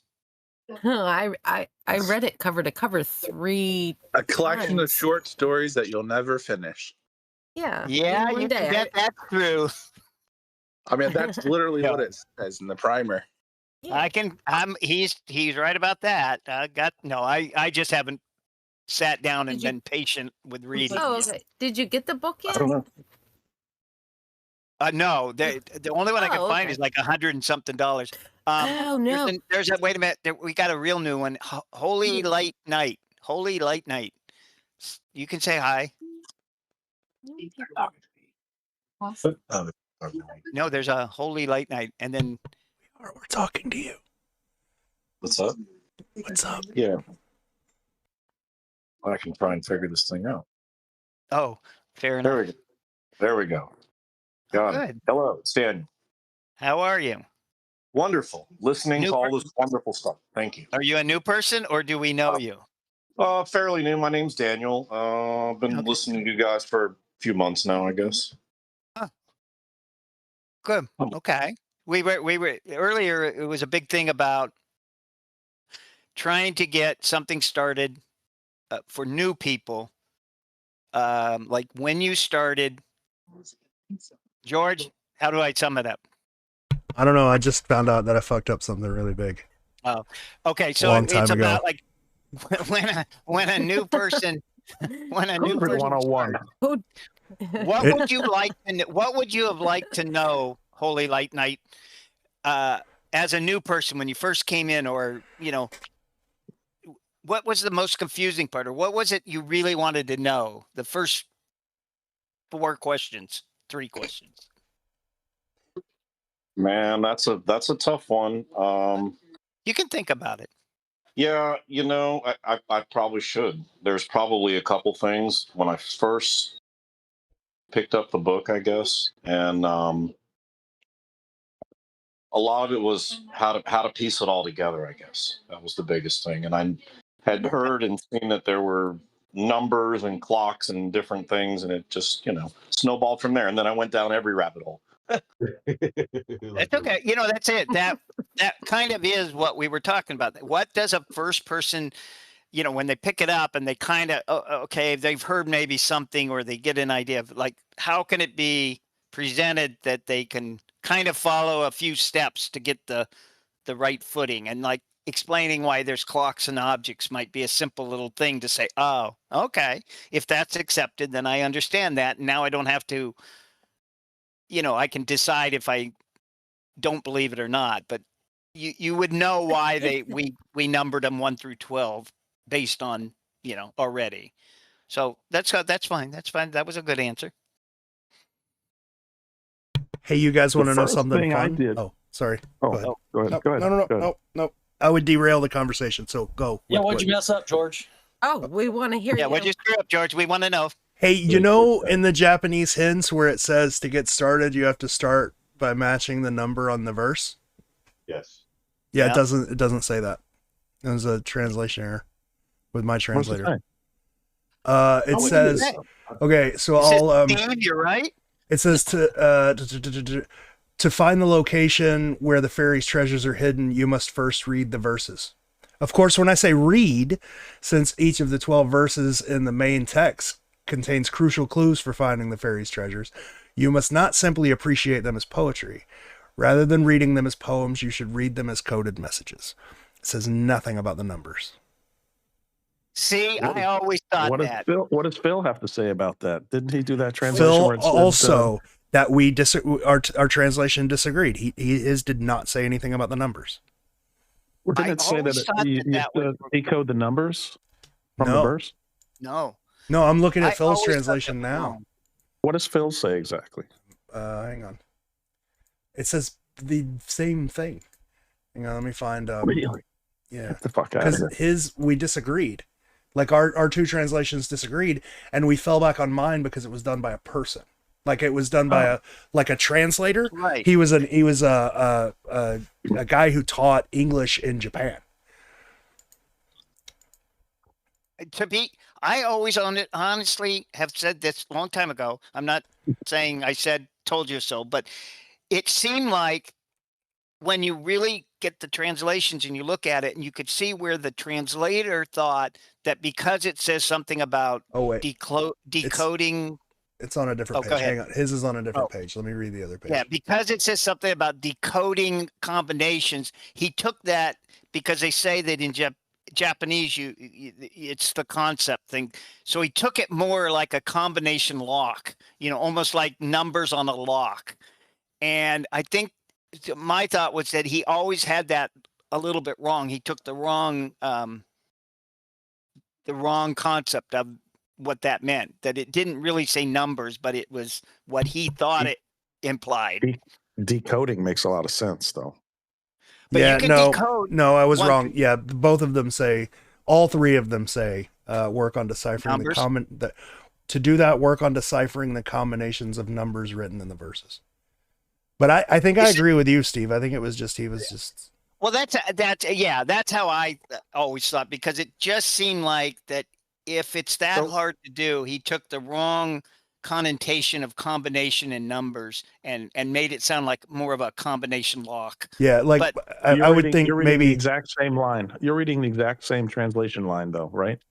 Yeah, I would think that maybe Byron said you have to work on deciphering the combination of numbers, and then the translator just took that as like, where else is there going to be numbers? It's got to be written in the verses, because I can see numbers written in the verses. Yeah, something like that. Because we know he didn't really understand. He probably didn't understand it any more than we do, but That's a big didn't discrepancy. understand it. Yeah, and But- so I mean, it's not that far fetched when you think about it. I mean, it's one phone call Right. all of this stuff was written after the phone call. So yeah, we always thought verse number 1 through 12, and you match painting 3 to verse number. We gave them numbers, so we really exacerbated the idea of somehow combinations of numbers. I mean, the whole quote on that. I mean, take the whole quote into context. There was one more piece of advice Price offered to Japanese readers. Start with the paintings first. To do that, work on deciphering the combinations of numbers written in the verses. That sentence makes no sense, but it does make sense if you leave off written in the verses. It makes sense that Byron would say, start with the paintings first. To do that, work on deciphering the combinations of numbers. And then the translator being like, numbers? I see numbers in the verses. Right. Numbers, That makes numbers sense. could be what he could be referring to the numbers in the painting. That's what I mean. Right. That's what I mean. Like, the translator added the written in the verses because he didn't understand that there would be numbers in the paintings, but he could see numbers in the verses. So when Byron said work on working out the combination of the numbers, the translator assumed he meant in the verses. Yeah, I could see that easily. I could see that so easily because it as it says, Japanese to America or English is so difficult, and it uses those symbols or in that what like Japanese language uses symbols more than word. Yeah, pictures, things. I'm glad to know that I didn't fuck anything up. But some of them, like New Orleans and Cleveland, do have numbers in them. Yeah, but not all of them.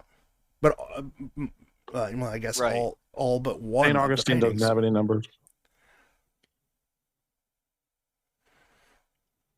If I was a betting man, I just feel like I've always felt like, and I can't prove it, but the Japanese translator, he missed something a little bit. There was something, something, and that threw everybody off. And then they got so hung up on numbers that they can't get off the number. I mean, I feel the same. Honestly, I feel the same way about the Drummond clue. Yeah, because that matches Drummond really well, but it does. But nothing like like Byron just fucked up, or the translator fucked up and put the wrong thing in the wrong place or something. Like when he was making his notes. I'd like to interject. I'd like to make an interjection here, if possible. Please interject. That Japanese clue about whatever it says about that verse line, it's completely fine. Thanks. It's okay. It works in my book. It works in my book. Explain yourself. Which line are you talking about? Whatever the Japanese translation for the special for that verse line, which is walk as you walk the beating of the world. Is that what it is? Right, Drummond. Well, whatever. Well, no, as you walk the beating of the world. I got you. I'm line 222. Yeah, 2 of whatever of okay. Yeah. Verse 8, is it? Yes, I think. So you think it works fine? Yeah, it works fine for me. So I don't think the translation's bad for that one. I think they're all pretty much good. Okay. Perfect. Thanks. Can I say something about that particular line? Let's look on our list. Yes, you can. Yes. Okay. Well, I just didn't want to jump in and start throwing crap out. No, just do it. That's the whole thing. Everyone seems to think that it has to be a proper name. As you walk the beating of the world, he said, look up, whatever, and look up drum and find something close to it. Oh. Well, I think it might be drum major or drum majorette, and because I think that whole verse reads like it's musical in nature, Correct. So if it's drum major, and that the person in the painting could be a drum major, they're wearing a cape and they're juggling, but they might be juggling notes versus juggling ball, who knows? But I just throw that in there as a possibility, not it's not guaranteed, but it's something that I go down my rabbit hole with. Well, I'm telling you, Jay just got a big smile on his face. That's all we know, right? Jay has that same kind of idea for it, and Jay, you can speak to it. But that the performing arts and performance. Yeah, and I can expand further that the Milwaukee portion of it. What if the walk is actually staff and it's Stafford, and the key is Francis Scott Key, and the whole image and verse is based upon the Star Spangled Banner. That has a proud note. Interesting. I don't hate it. Okay.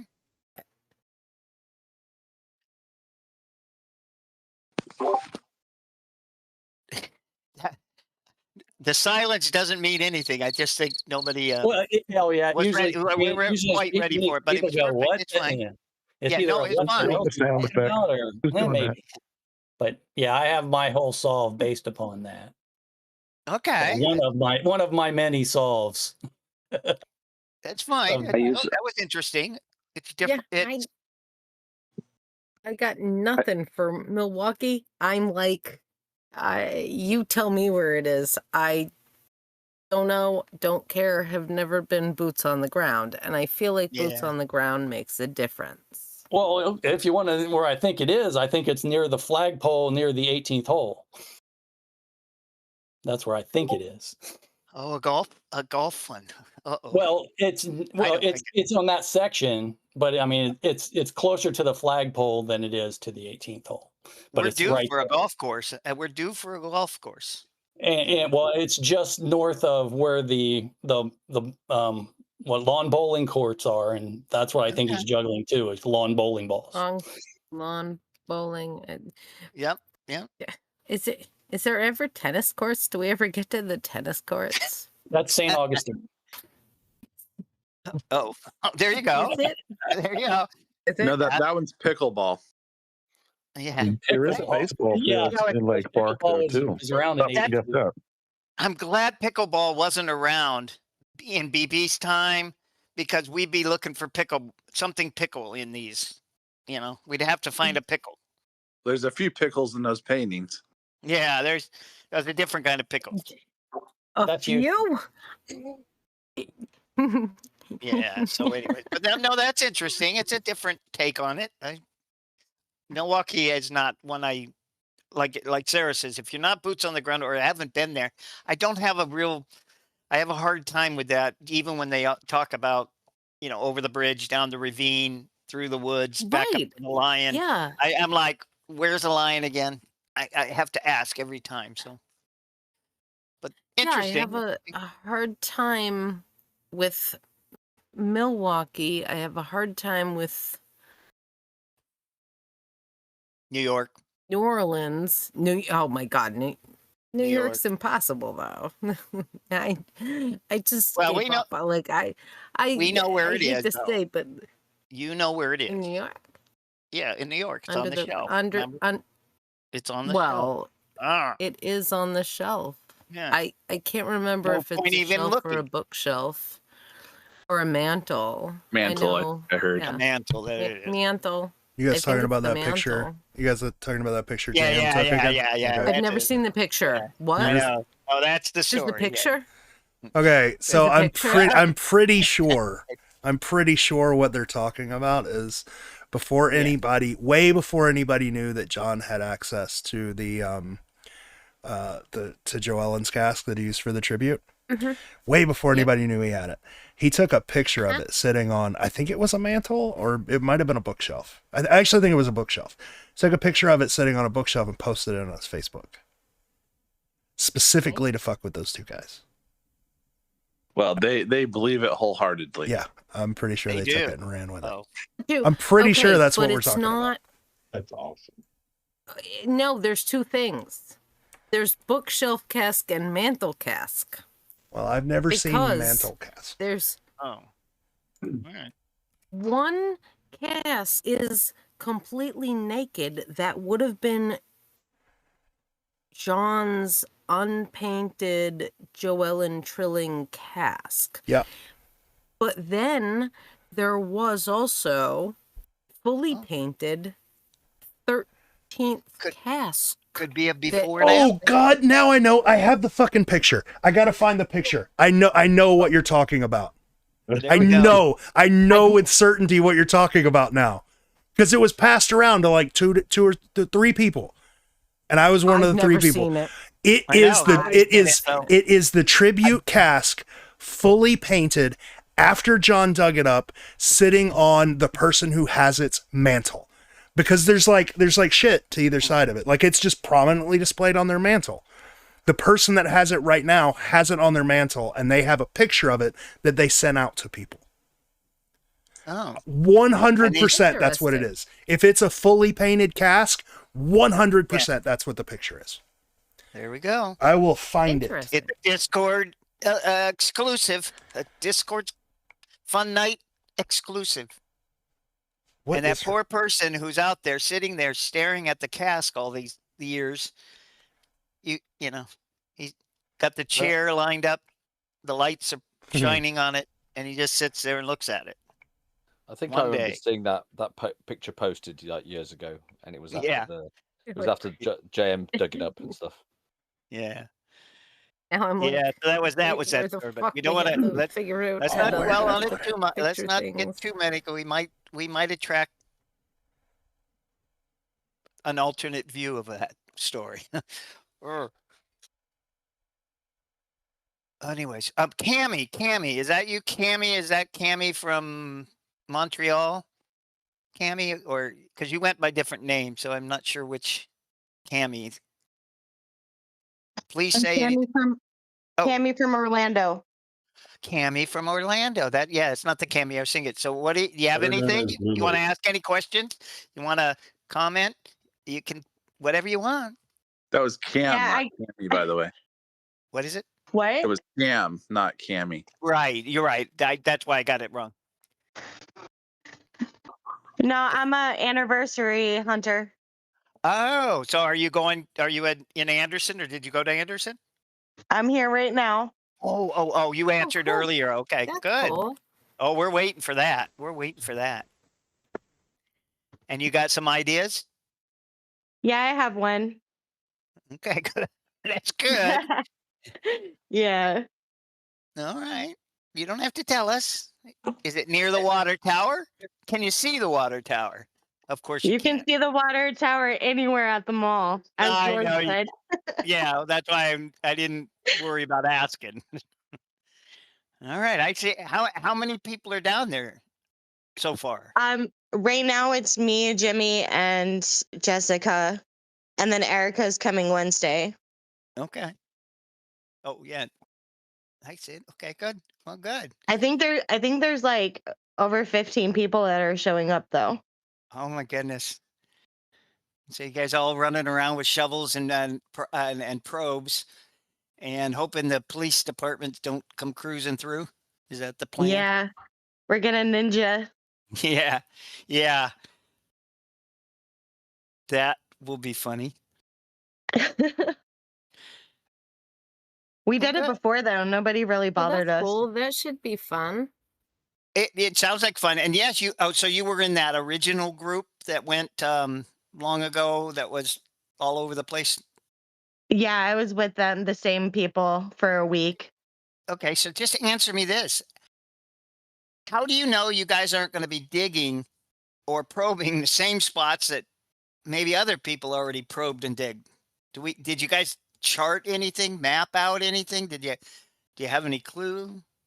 I mean, we know where we dug last time, but Yeah. I mean, I don't think it's necessary, to be honest with you. If you solve the verse, then you know exactly where you need to go. Okay, Steve, do you have Well, charts and stuff like that? Say again? Do you have charts and logs of where people have dug at different places? Yeah, Kathy made one. Okay. Like when we did the email submission thing, she kept track of where everybody's submission was. No, I was asking the Steve specifically. Oh, what is digging? Do you have charts and all that, and you have people that you work with? Nobody works with me. They don't want to be near me. But I'm just curious. I do know. Well, I know where people think. I don't know their specific holes. No, I do know a few holes, but not. I've done about 7 hunter spots in and around White Point Garden. Yeah. And Fort Portland's been a bust, but it's been interesting to learn about it. Yeah, well, no, I know, Cammy, when they were down there, the last time Kathy was talking about it with us, it was kind of like they all went out and they're all poking and stuff. And if they didn't somehow kind of kept track or are they going to end up overlapping in the same spots as they didn't find it the first time? So I just wondered if maybe they have a new theory. That's the hard thing about probing, though, is it's easy to miss something if you're probing. Yeah. So even if we overlap, I mean, it could have still been there and somebody just missed it by probing. Yeah. 2 inches off. I get it. It would be fun. You guys, it sounds fun. Yeah. I know Jimmy told me a little bit about it last time, or just a brief thing. So yeah, that sounds fun. It would be fun. I stopped there. I think I forget when last November or something like that. And I was there for an hour, so I kind of remember this spot. And I'm thinking, where did everybody probe, and where would they have probed? And Yeah. you guys got to find it. Don't come home if you don't find it. That's all I'm saying. Like, I'm on a mission, man. I want to end this for George. Just do it for me. Just do it. No, I don't have to add. No, I'm kidding. Yeah, I mean, for everybody, we need some conclusion. I forget who it was. Maybe it's Kathy. Kathy might have been the one who came on one time and needed closure. She needed closure. I need my closure. That's all she kept talking about, closure. If you can fund our permanent treasure hunt, I'm sure we'll just stay there. Yeah. Hey, Kathy, you're on here, right? Yep. Yeah. Can you hear me? No, of course not. I can hear you now. I can hear you. I have awful headphones. Oh, we can I hear think you. the person that finds it should rebury it in their own, do another treasure hunt with it. Carry on the tradition. If I find it, I'll give it to you. Listen, after everything George has been through, I don't want that juju on me. No, put it Really? back, take it over and put it in That's his true. yard. Put it in George's yard. Real, Yeah. Wasn't that one of the places where it was like in the rules? It's not there. It's not in the yard. So Well, it says you Yes. could be, friends and family. but in it. Oh, but yeah, because you made the thing right. But it could be in somebody's backyard, just not creative. Holding up against the captive snake, then go on the intercom and make it till the rest of the crew to meet in the forward. What are we listening to? That's Cammy's background. Doesn't Wait, is Erica on here too? Erica was on the comments. She's not on the. I don't see her unless she goes by something else. She's in the chat. There's a little chat button you can push. I think she said. Oh, yeah, I didn't. Hell no, nope. He told us if we wasn't someone's yard. Oh yeah, okay. Yeah, she's in the chat. Oh no, she's on now. She's on now. So hell no, nope. He told us if we wasn't someone's. Oh, she's This is also a on fun. YouTube. This is a fun stream. Anniversary I don't know what's going on. George is sitting there in the background listening to this. Who here's going to I have Anderson? no idea. Who's going to Anderson? No one's going to Anderson. No, the question is who's going to Anderson? Well, Cammie is there. Erica's going to be Kathy's. there. Kathy is going to be there Friday. What is today? Sunday. Sunday. I'm going. That's why I'm asking. Oh, nice. Steven, you're going? I am. Oh my God, I'm so excited. Absolutely. I think I'm going to. I spoke to George about it. I'm going to video everything and just make a. So people can figure it out and let people talk on camera and all that stuff. When are you coming, Steven? Thursday. Awesome. I was doing Friday until I found out somebody made it at 1 p.m. on Friday. I thought it was on Saturday, so I had to change my Airbnb. Well, that's okay as long as you get here.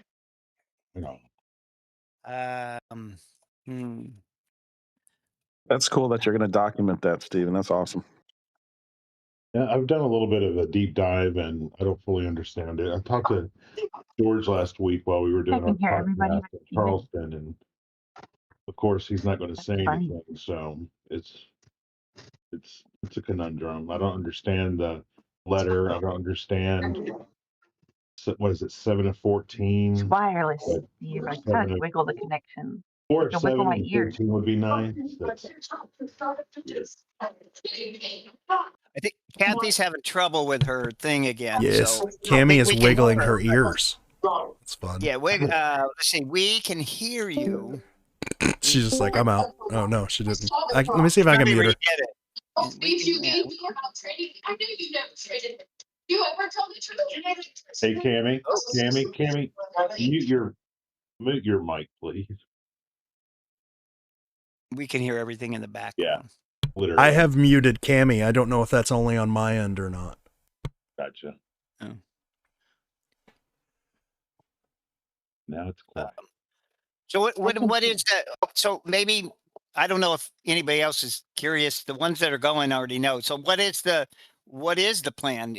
Somewhere on Friday, you all meeting and then dinner and then probing Saturday or something? Do you have any kind of? Yeah, guys, what's the plan? I mean, yeah. It would be nice to know what the plan is. Erica, what's the plan? Come on, I think give there's us a the meeting news. request on Facebook. Come on, Kathy, tell us. I know you know.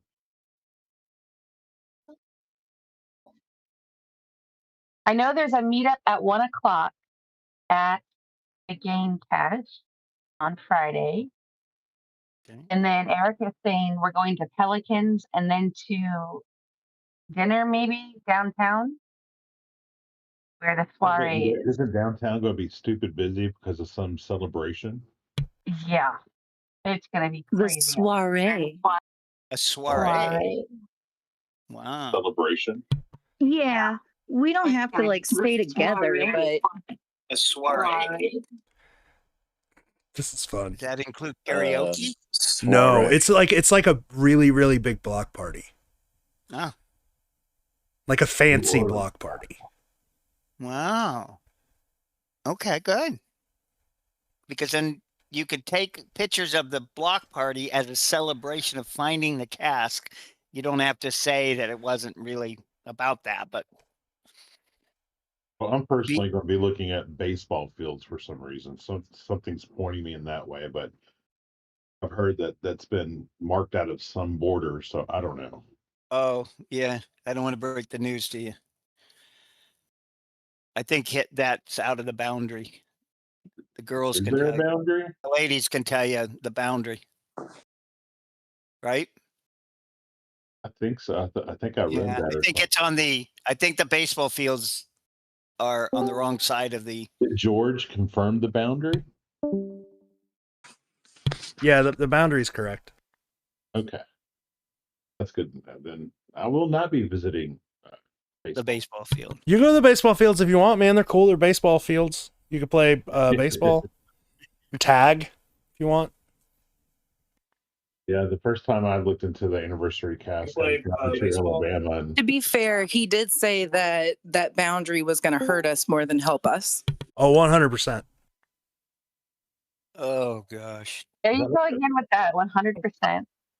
like a Palancar answer, sure, yeah, there's a boundary. You were never closer than when you were near the water tower. The shitty thing is about the anniversary hunt is everybody wants hints, and I'm fine giving them because I want this thing out of the ground like 3 years ago, but they all hurt more than they help. They guys hurt you way more than they help, and I think it's sort of the same with the secret. Every time John says something, it hurts more than it helps. Yeah, I think there's some truth to that. Yes.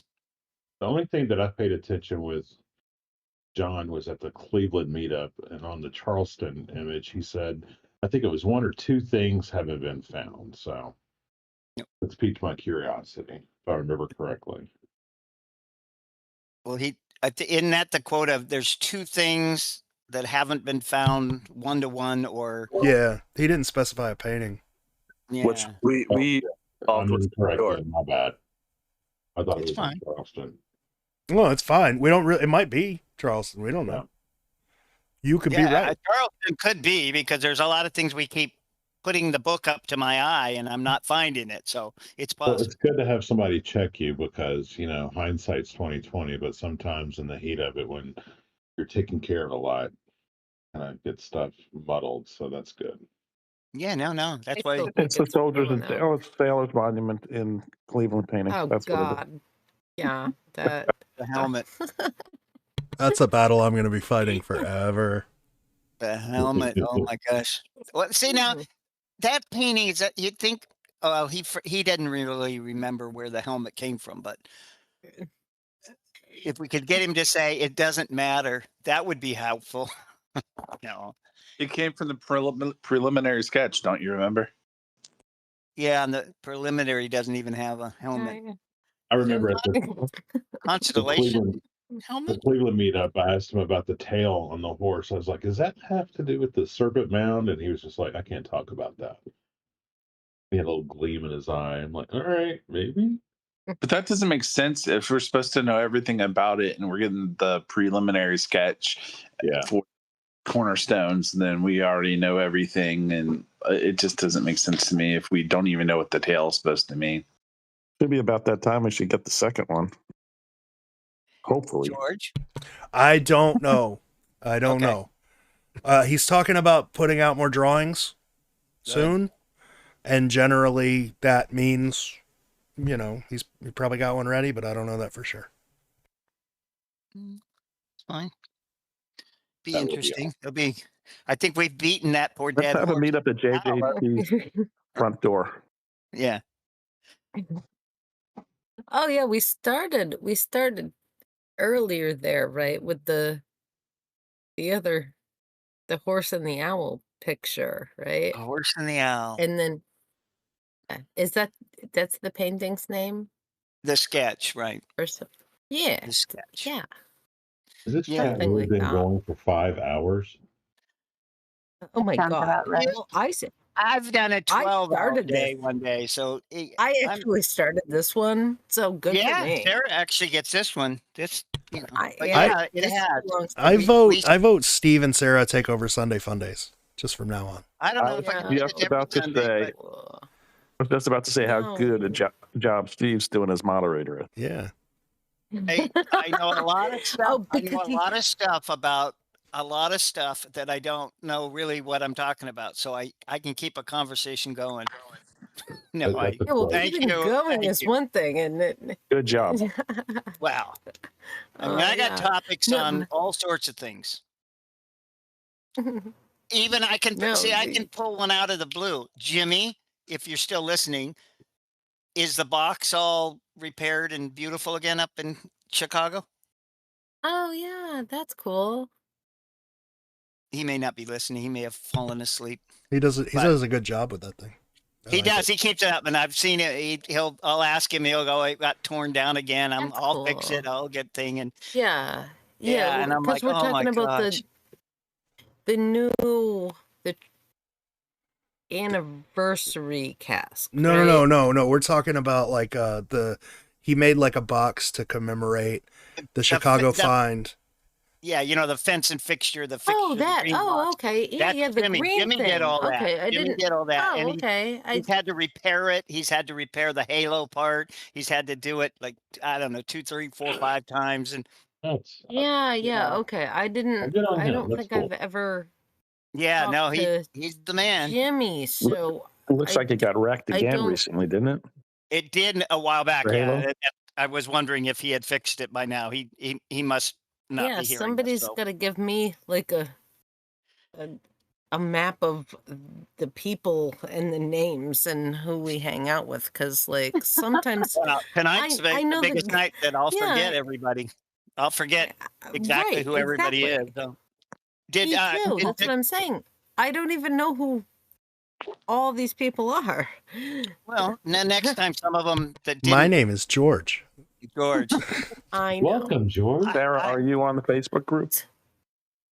I am Sarah Wallace on the Facebook group, and George and Destiny and I had pizza in Tampa like a few years ago. So Has it been years? Tampa. We should have oh, called it's me. I been would've come. years. Are you We in didn't Tampa? know you. I'm in St. Pete. Oh, I'm in Sarasota. There's a few down there. There's a lot of Florida people. I think. I'm another There's Florida. 4 Florida I'm on the people on East this Coast. call. 5 Florida people on this call. There's Orlando rules. Yeah, there you go. I've been to Orlando to No, pick up an fuck arcade machine. Orlando. The last. Oh my god! hate Orlando. I was in Orlando. You been to Orlando to do what, George?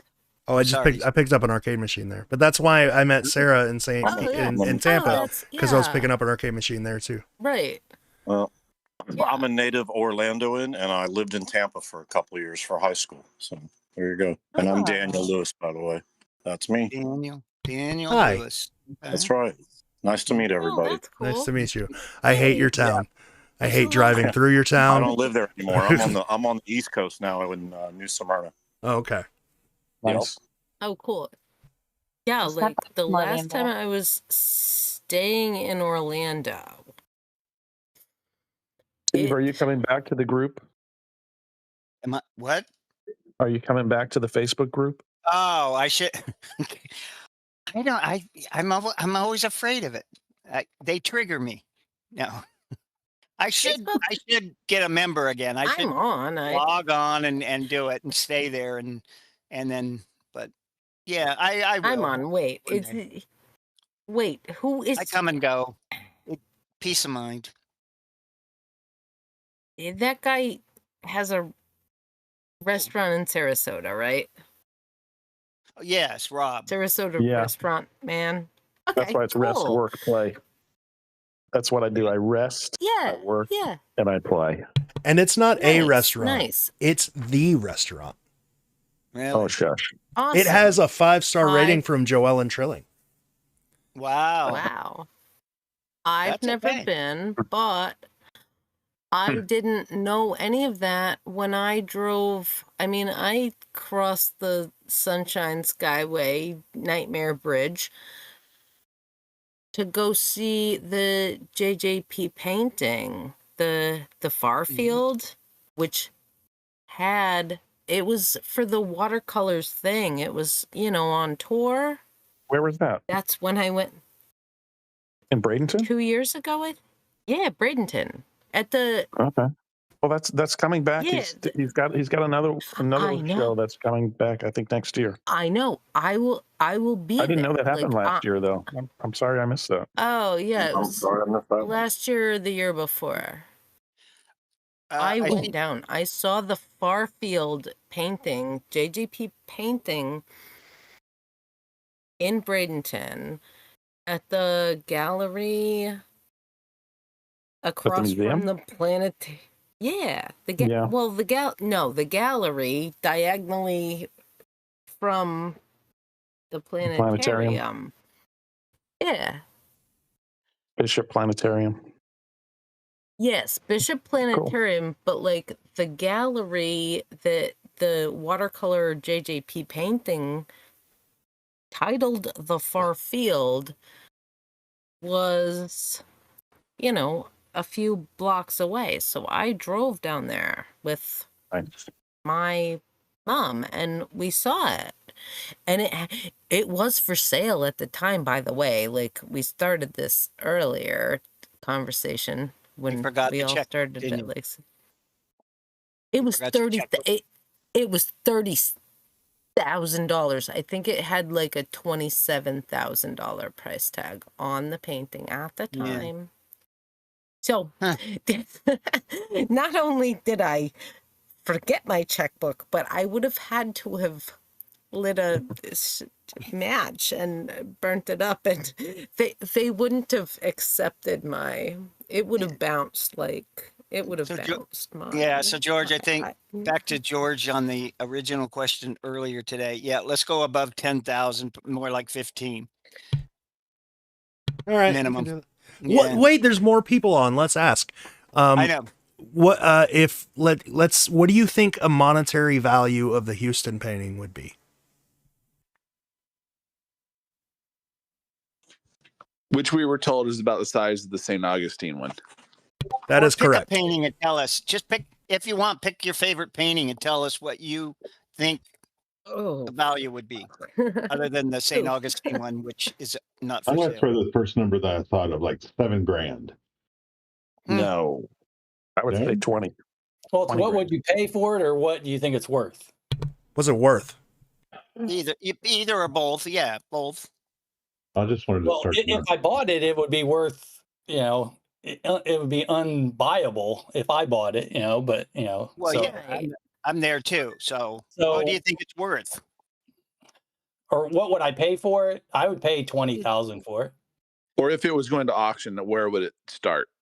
It would probably start at 15 and probably end at 40. Wow.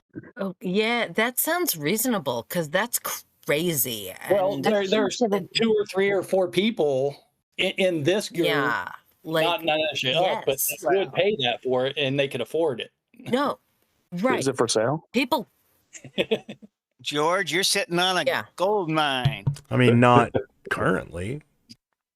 I know. I mean, it was Is he featured putting on feelers a out? popular Is he putting feelers television. out there to sell it?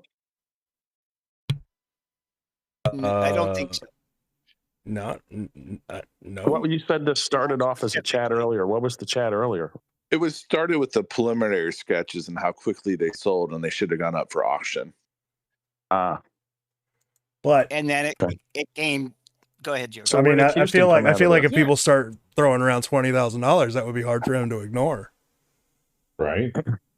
Yeah, I would pay $20,000 for anyone. I mean, his Aragon stuff goes for more than that, right? His Aragon stuff he will not sell it. I mean, he's been offered way more than that. Yeah. So that's what I'm saying. Like this is a little bit more obscure, but it has a lot of intrinsic value to, his fame. So that's kind of what I was thinking. And I was thinking, like, if you valued these paintings, Houston, Montreal, Milwaukee would be the lower valued paintings. The higher valued paintings would be like Boston. Boston would be the highest value painting because it's the cover of the book. Yeah. And I was trying to figure out what the range would be. Like, I just don't know. I don't know what the range is. And you'd have to also consider the size. The size of each one is a factor as well. Right. Isn't Houston smaller? Houston's about the size of the St. Augustine. 11 by 17. Well, that one's pretty big to me. No, that's small. Bigger than 11 by. No, It's the only one I've seen in person, other than what I've seen with the Boston painting. It's about the size of It's about the size. You saw Cleveland, right? I think in St. Augustine, 17 by 24. As a reminder. I don't. I mean, it's hanging up behind me, and I don't know what the measurement is. aw, that's still cool though. Like, I'm happy for you. I could measure it. Do I? It's bigger. I'm But it would be ridiculous hard jealous that pressed for me not to. Like, if Charleston comes out, I'm in trouble. No, you won't get Charleston. It's Yeah, somewhere Charleston's else. not going. We don't even know where it is, right? Yeah. Don't even. I'm just saying, if it ever It's did, in the hands of some private person. that'd be real tempting. Okay. Nick, if Nick or Starspawn Squid, I'm a little scared of that one, but Nick or Stars, if you guys want to say something, jump in because there's no. There you go. You having flashbacks to constellations? Yeah. The only thing I would say is if you're trying to help out noobs with some of this stuff, is tell them to ignore the PB Works wiki. I don't know if that was brought up or not. We've had that argument in Discord before. Yeah. But you know what? Daily. It's not an argument. I'm the one that argued, but I'm not arguing that you're wrong. I'm saying all I'm going to say real quick, and I'm going to say it. It just is what it is. So I think new people need to know that and know why it's old and how it became real quick. As far as looking at the stuff, there is good stuff in there that you can pull out. But yeah, you're right. It's a good place to learn about the secret. It's a bad place to actually find a cask, in my opinion. Yeah, Oh, it's got a lot. It's got a lot of good facts, but those facts have Yeah. been moved other places. Thankfully, like was said in Discord, thankfully it's dropped down dramatically in search rankings. Yeah. So, but I don't some think it good gets reasons, updated right. anymore, does it? it does not really get updated. No. Yeah, I think that's why it's probably dropping. It's just you go to it and it's like nothing. I know. As a member, because he accepted me. He's never accepted me, so you're Yeah, lucky. There, I know. Steve. No, I was surprised also, but anyways, people can make comments, so it will update the comments. But I don't think Origami is actively changing. He did change some things on Houston. He put an overlay, time lapse overlay of the 4 trees that had been added Yeah, more that's really recently cool. years. So there is a few things that he goes in there, but he doesn't change it much. So it's kind of, yeah, it might be his opinion, and it is kind of his thing. But so just you take it for what it is, and I just take this, things that like research things or just different things. I look at it as a time capsule of his and other people's thoughts that he's stuck on that thing. So it's a good thing for new people to understand just what it is so that they use it For almost like sure. Yeah, like the it reconstructed is. paintings, understanding what they are and what they're not. Oh, Exactly. I'm not even sure if I understand the reconstructed paintings, but Well, What do you want to know about them? it's well, remember how I think it just gets into that whole thing for a new person when they first came out or when I first saw, we were told yeah, you I can look at wasn't them, following look at around them, when they came in, I but don't guess. use them So I don't know for what they were. justification kind of thing. So Right. Oh, yeah, now it's a that. little better than that. But so you use them as a blend of like an original with the reconstructed, you could, it has its place, but I mean, it's not like they're digitally altered.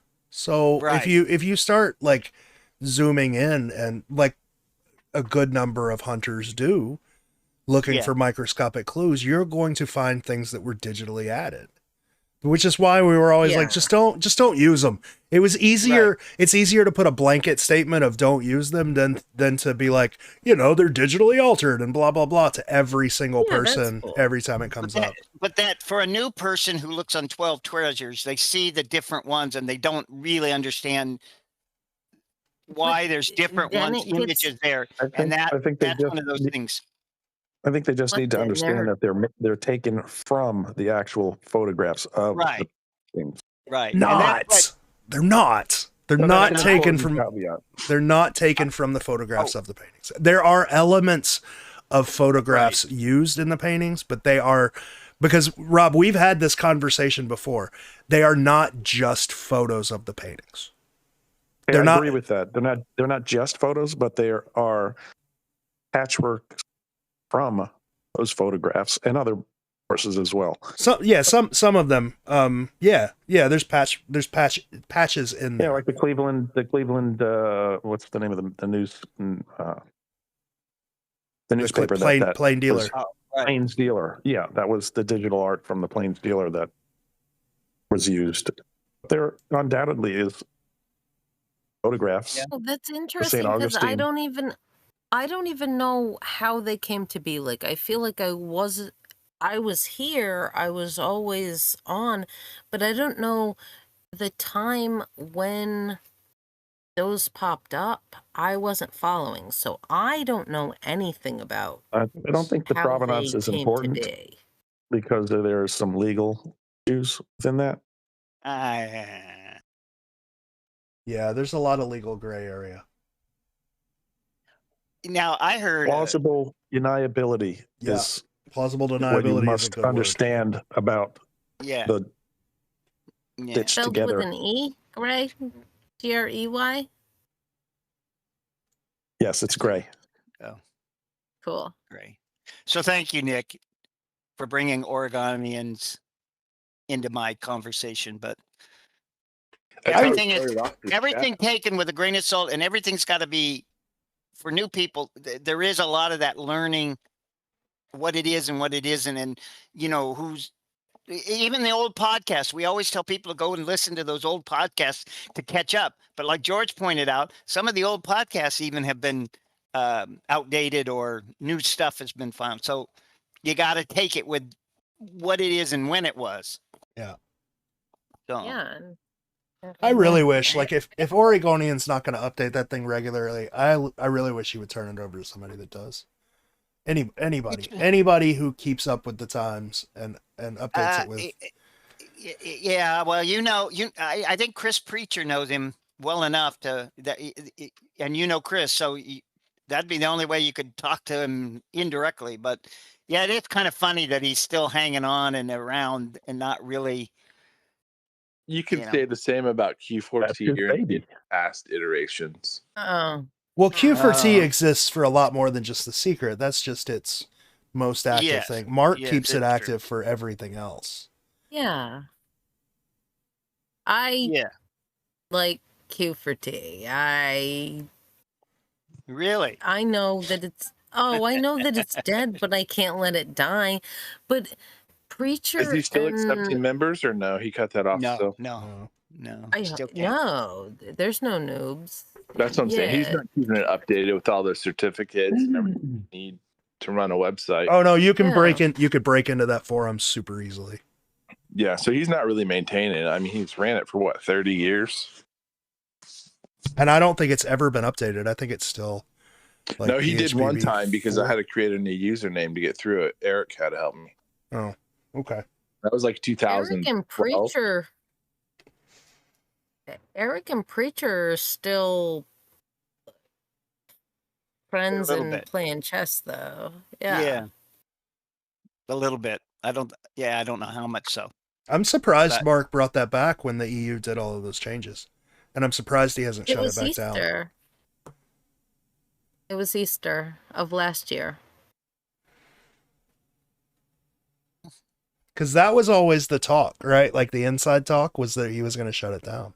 That's why we made the archives and stuff. Well, then you had people like totally like trashing him too. Yeah. And like he's like, no one pays me to do this. It's like So It- I'm it- still surprised it's up. yeah, me too. But I mean, I guess if you've had something for that long, are you just gonna let it go? It might be hard. Yeah. Plus he's the kind of guy that probably he doesn't have to pay for storage. It's probably stored where he works or something. So he just set it and forget it kind of thing.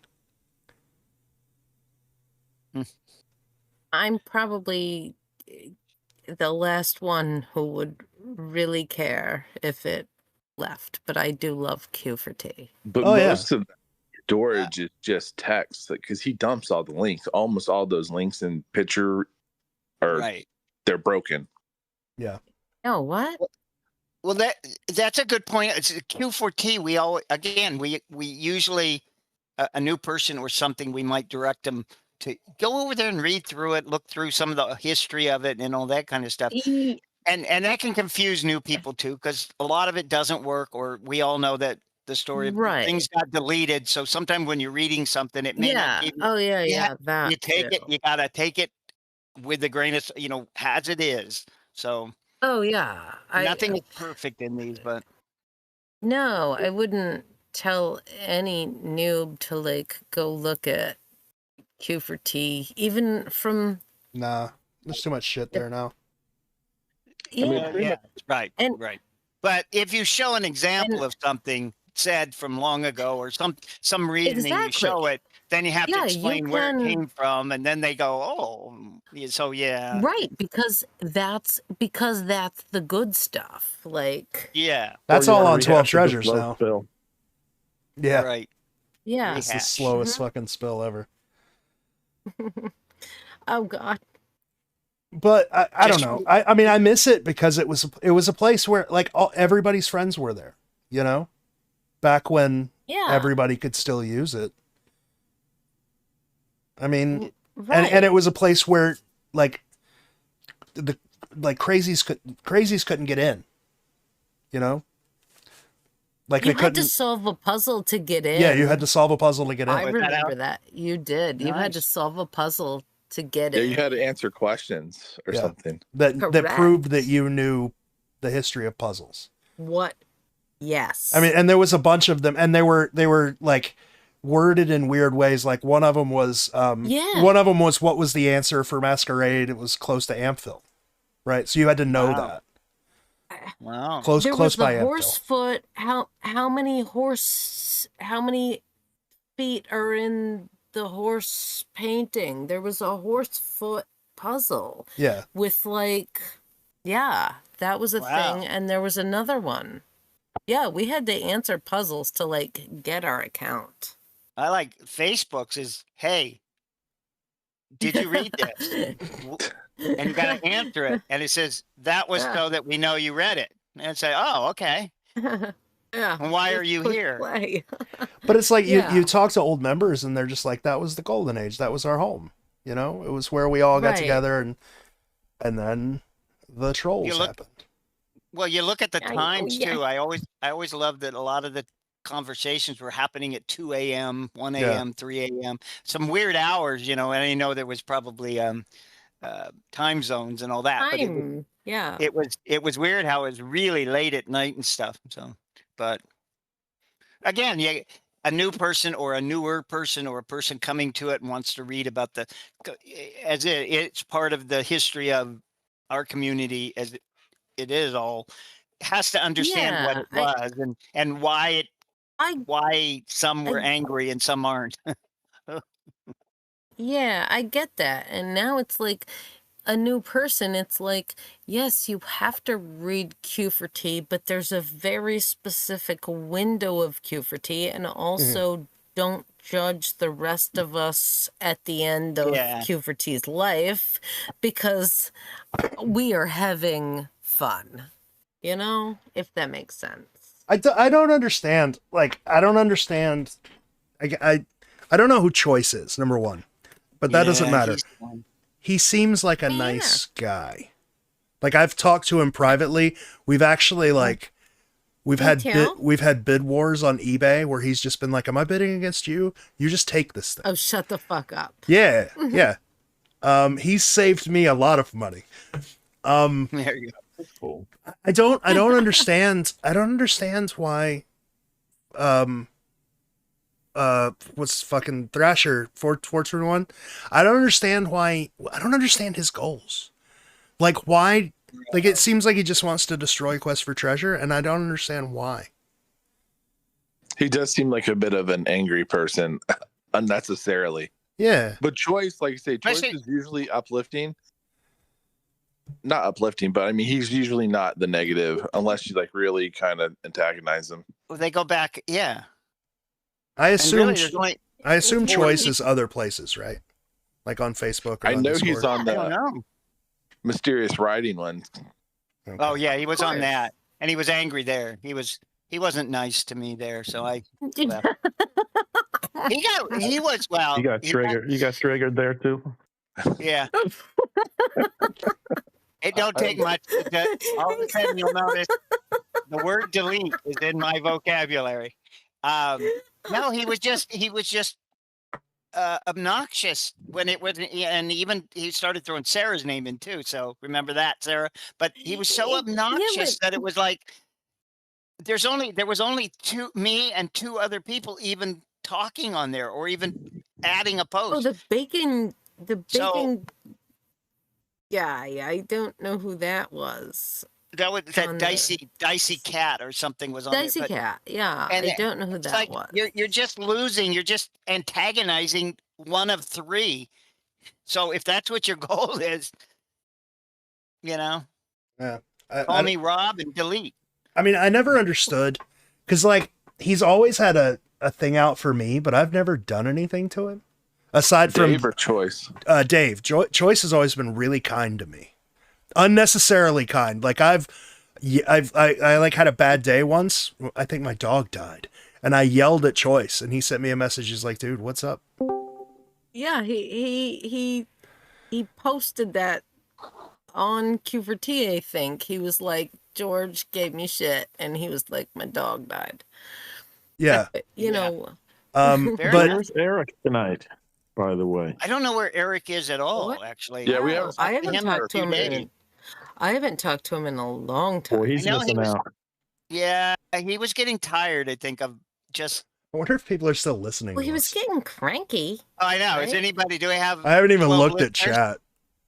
We probably have more people on They the are chat over than the we have Discord. listening. Either. You have like 20 viewers right now. All right, It went down.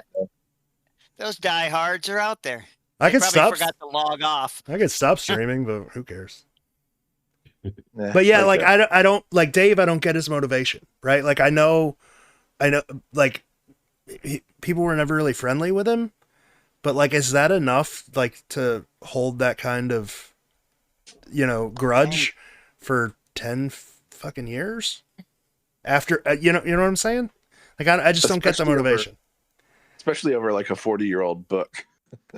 And with the knowledge Right. that no one is no one is reading what you're like you're having a conversation with yourself and like two other people. Right.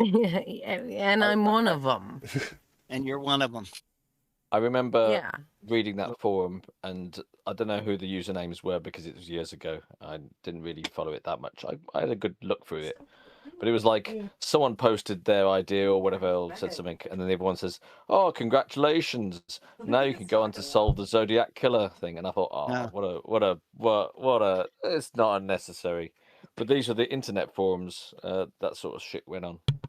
Nothing's changed. Same on Discord. Same on Facebook. So I'm still trying to get. I was hoping Star Span. What is it? Star Spawn. I don't have my glasses on. Squid. Are you not gonna say anything? No, Or are you not listening anymore? We got Maybe like fellas- 20 people on here. Yeah. Yeah, they forgot to log don't off. What the? They're just they're. And then we never did get a PETA. What's it say? Spell on you. Well, one of them has got to be Rennie's alternate profile. It's I put a spell on you, Steve. Oh, is that what I don't have my glasses on. You're not a puzzle person. I get it. read. I get it. It's But it's spelled like puta. A puta. I don't know. I don't have my glasses on, so I was afraid I was going to say something really nasty or something. But yeah, I can't type. I can't spell. I barely speak. Oh, I'm gonna go now because it's 4:15 in the morning. And I've Yeah, I bet it is. Have Never fun. mind. All right. Good night. Good night. Good night. Good Good night. night. Wow. I'm always wondering about those Europeans. Should I end the stream? It's just been streaming. Yeah, I guess. it's Yeah. fine. Yeah. I mean, the stream's No gone for questions? 4 hours. Was there any more questions? Oh my Oh, god, the people on the internet saw us. Yeah, they saw Facebook our anyways, don't they? Somebody said hi. Somebody said hi, everyone. hi. The last few comments have been there are a number of translation errors. I've done an AI faithful Japanese translation to English, and there are differences. Faithful translation is true to the intended meaning and the effect on the original text. Yeah, AI translations suck. I don't care how. Wait a minute. Talking about the Japanese. AIs? Can you have Japanese AIs? Is there? I mean, you can use AI? you can use AI to translate just Japanese kidding. into I'm English.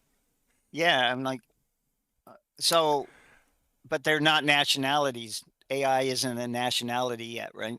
I mean, there are Yeah. AIs that are built and made for the Japanese. Oh wow. Sort of like DeepSeek is built and made for China, but American people can use it and use it quite a lot. Oh my goodness. I'll You can stop see how far I'm behind.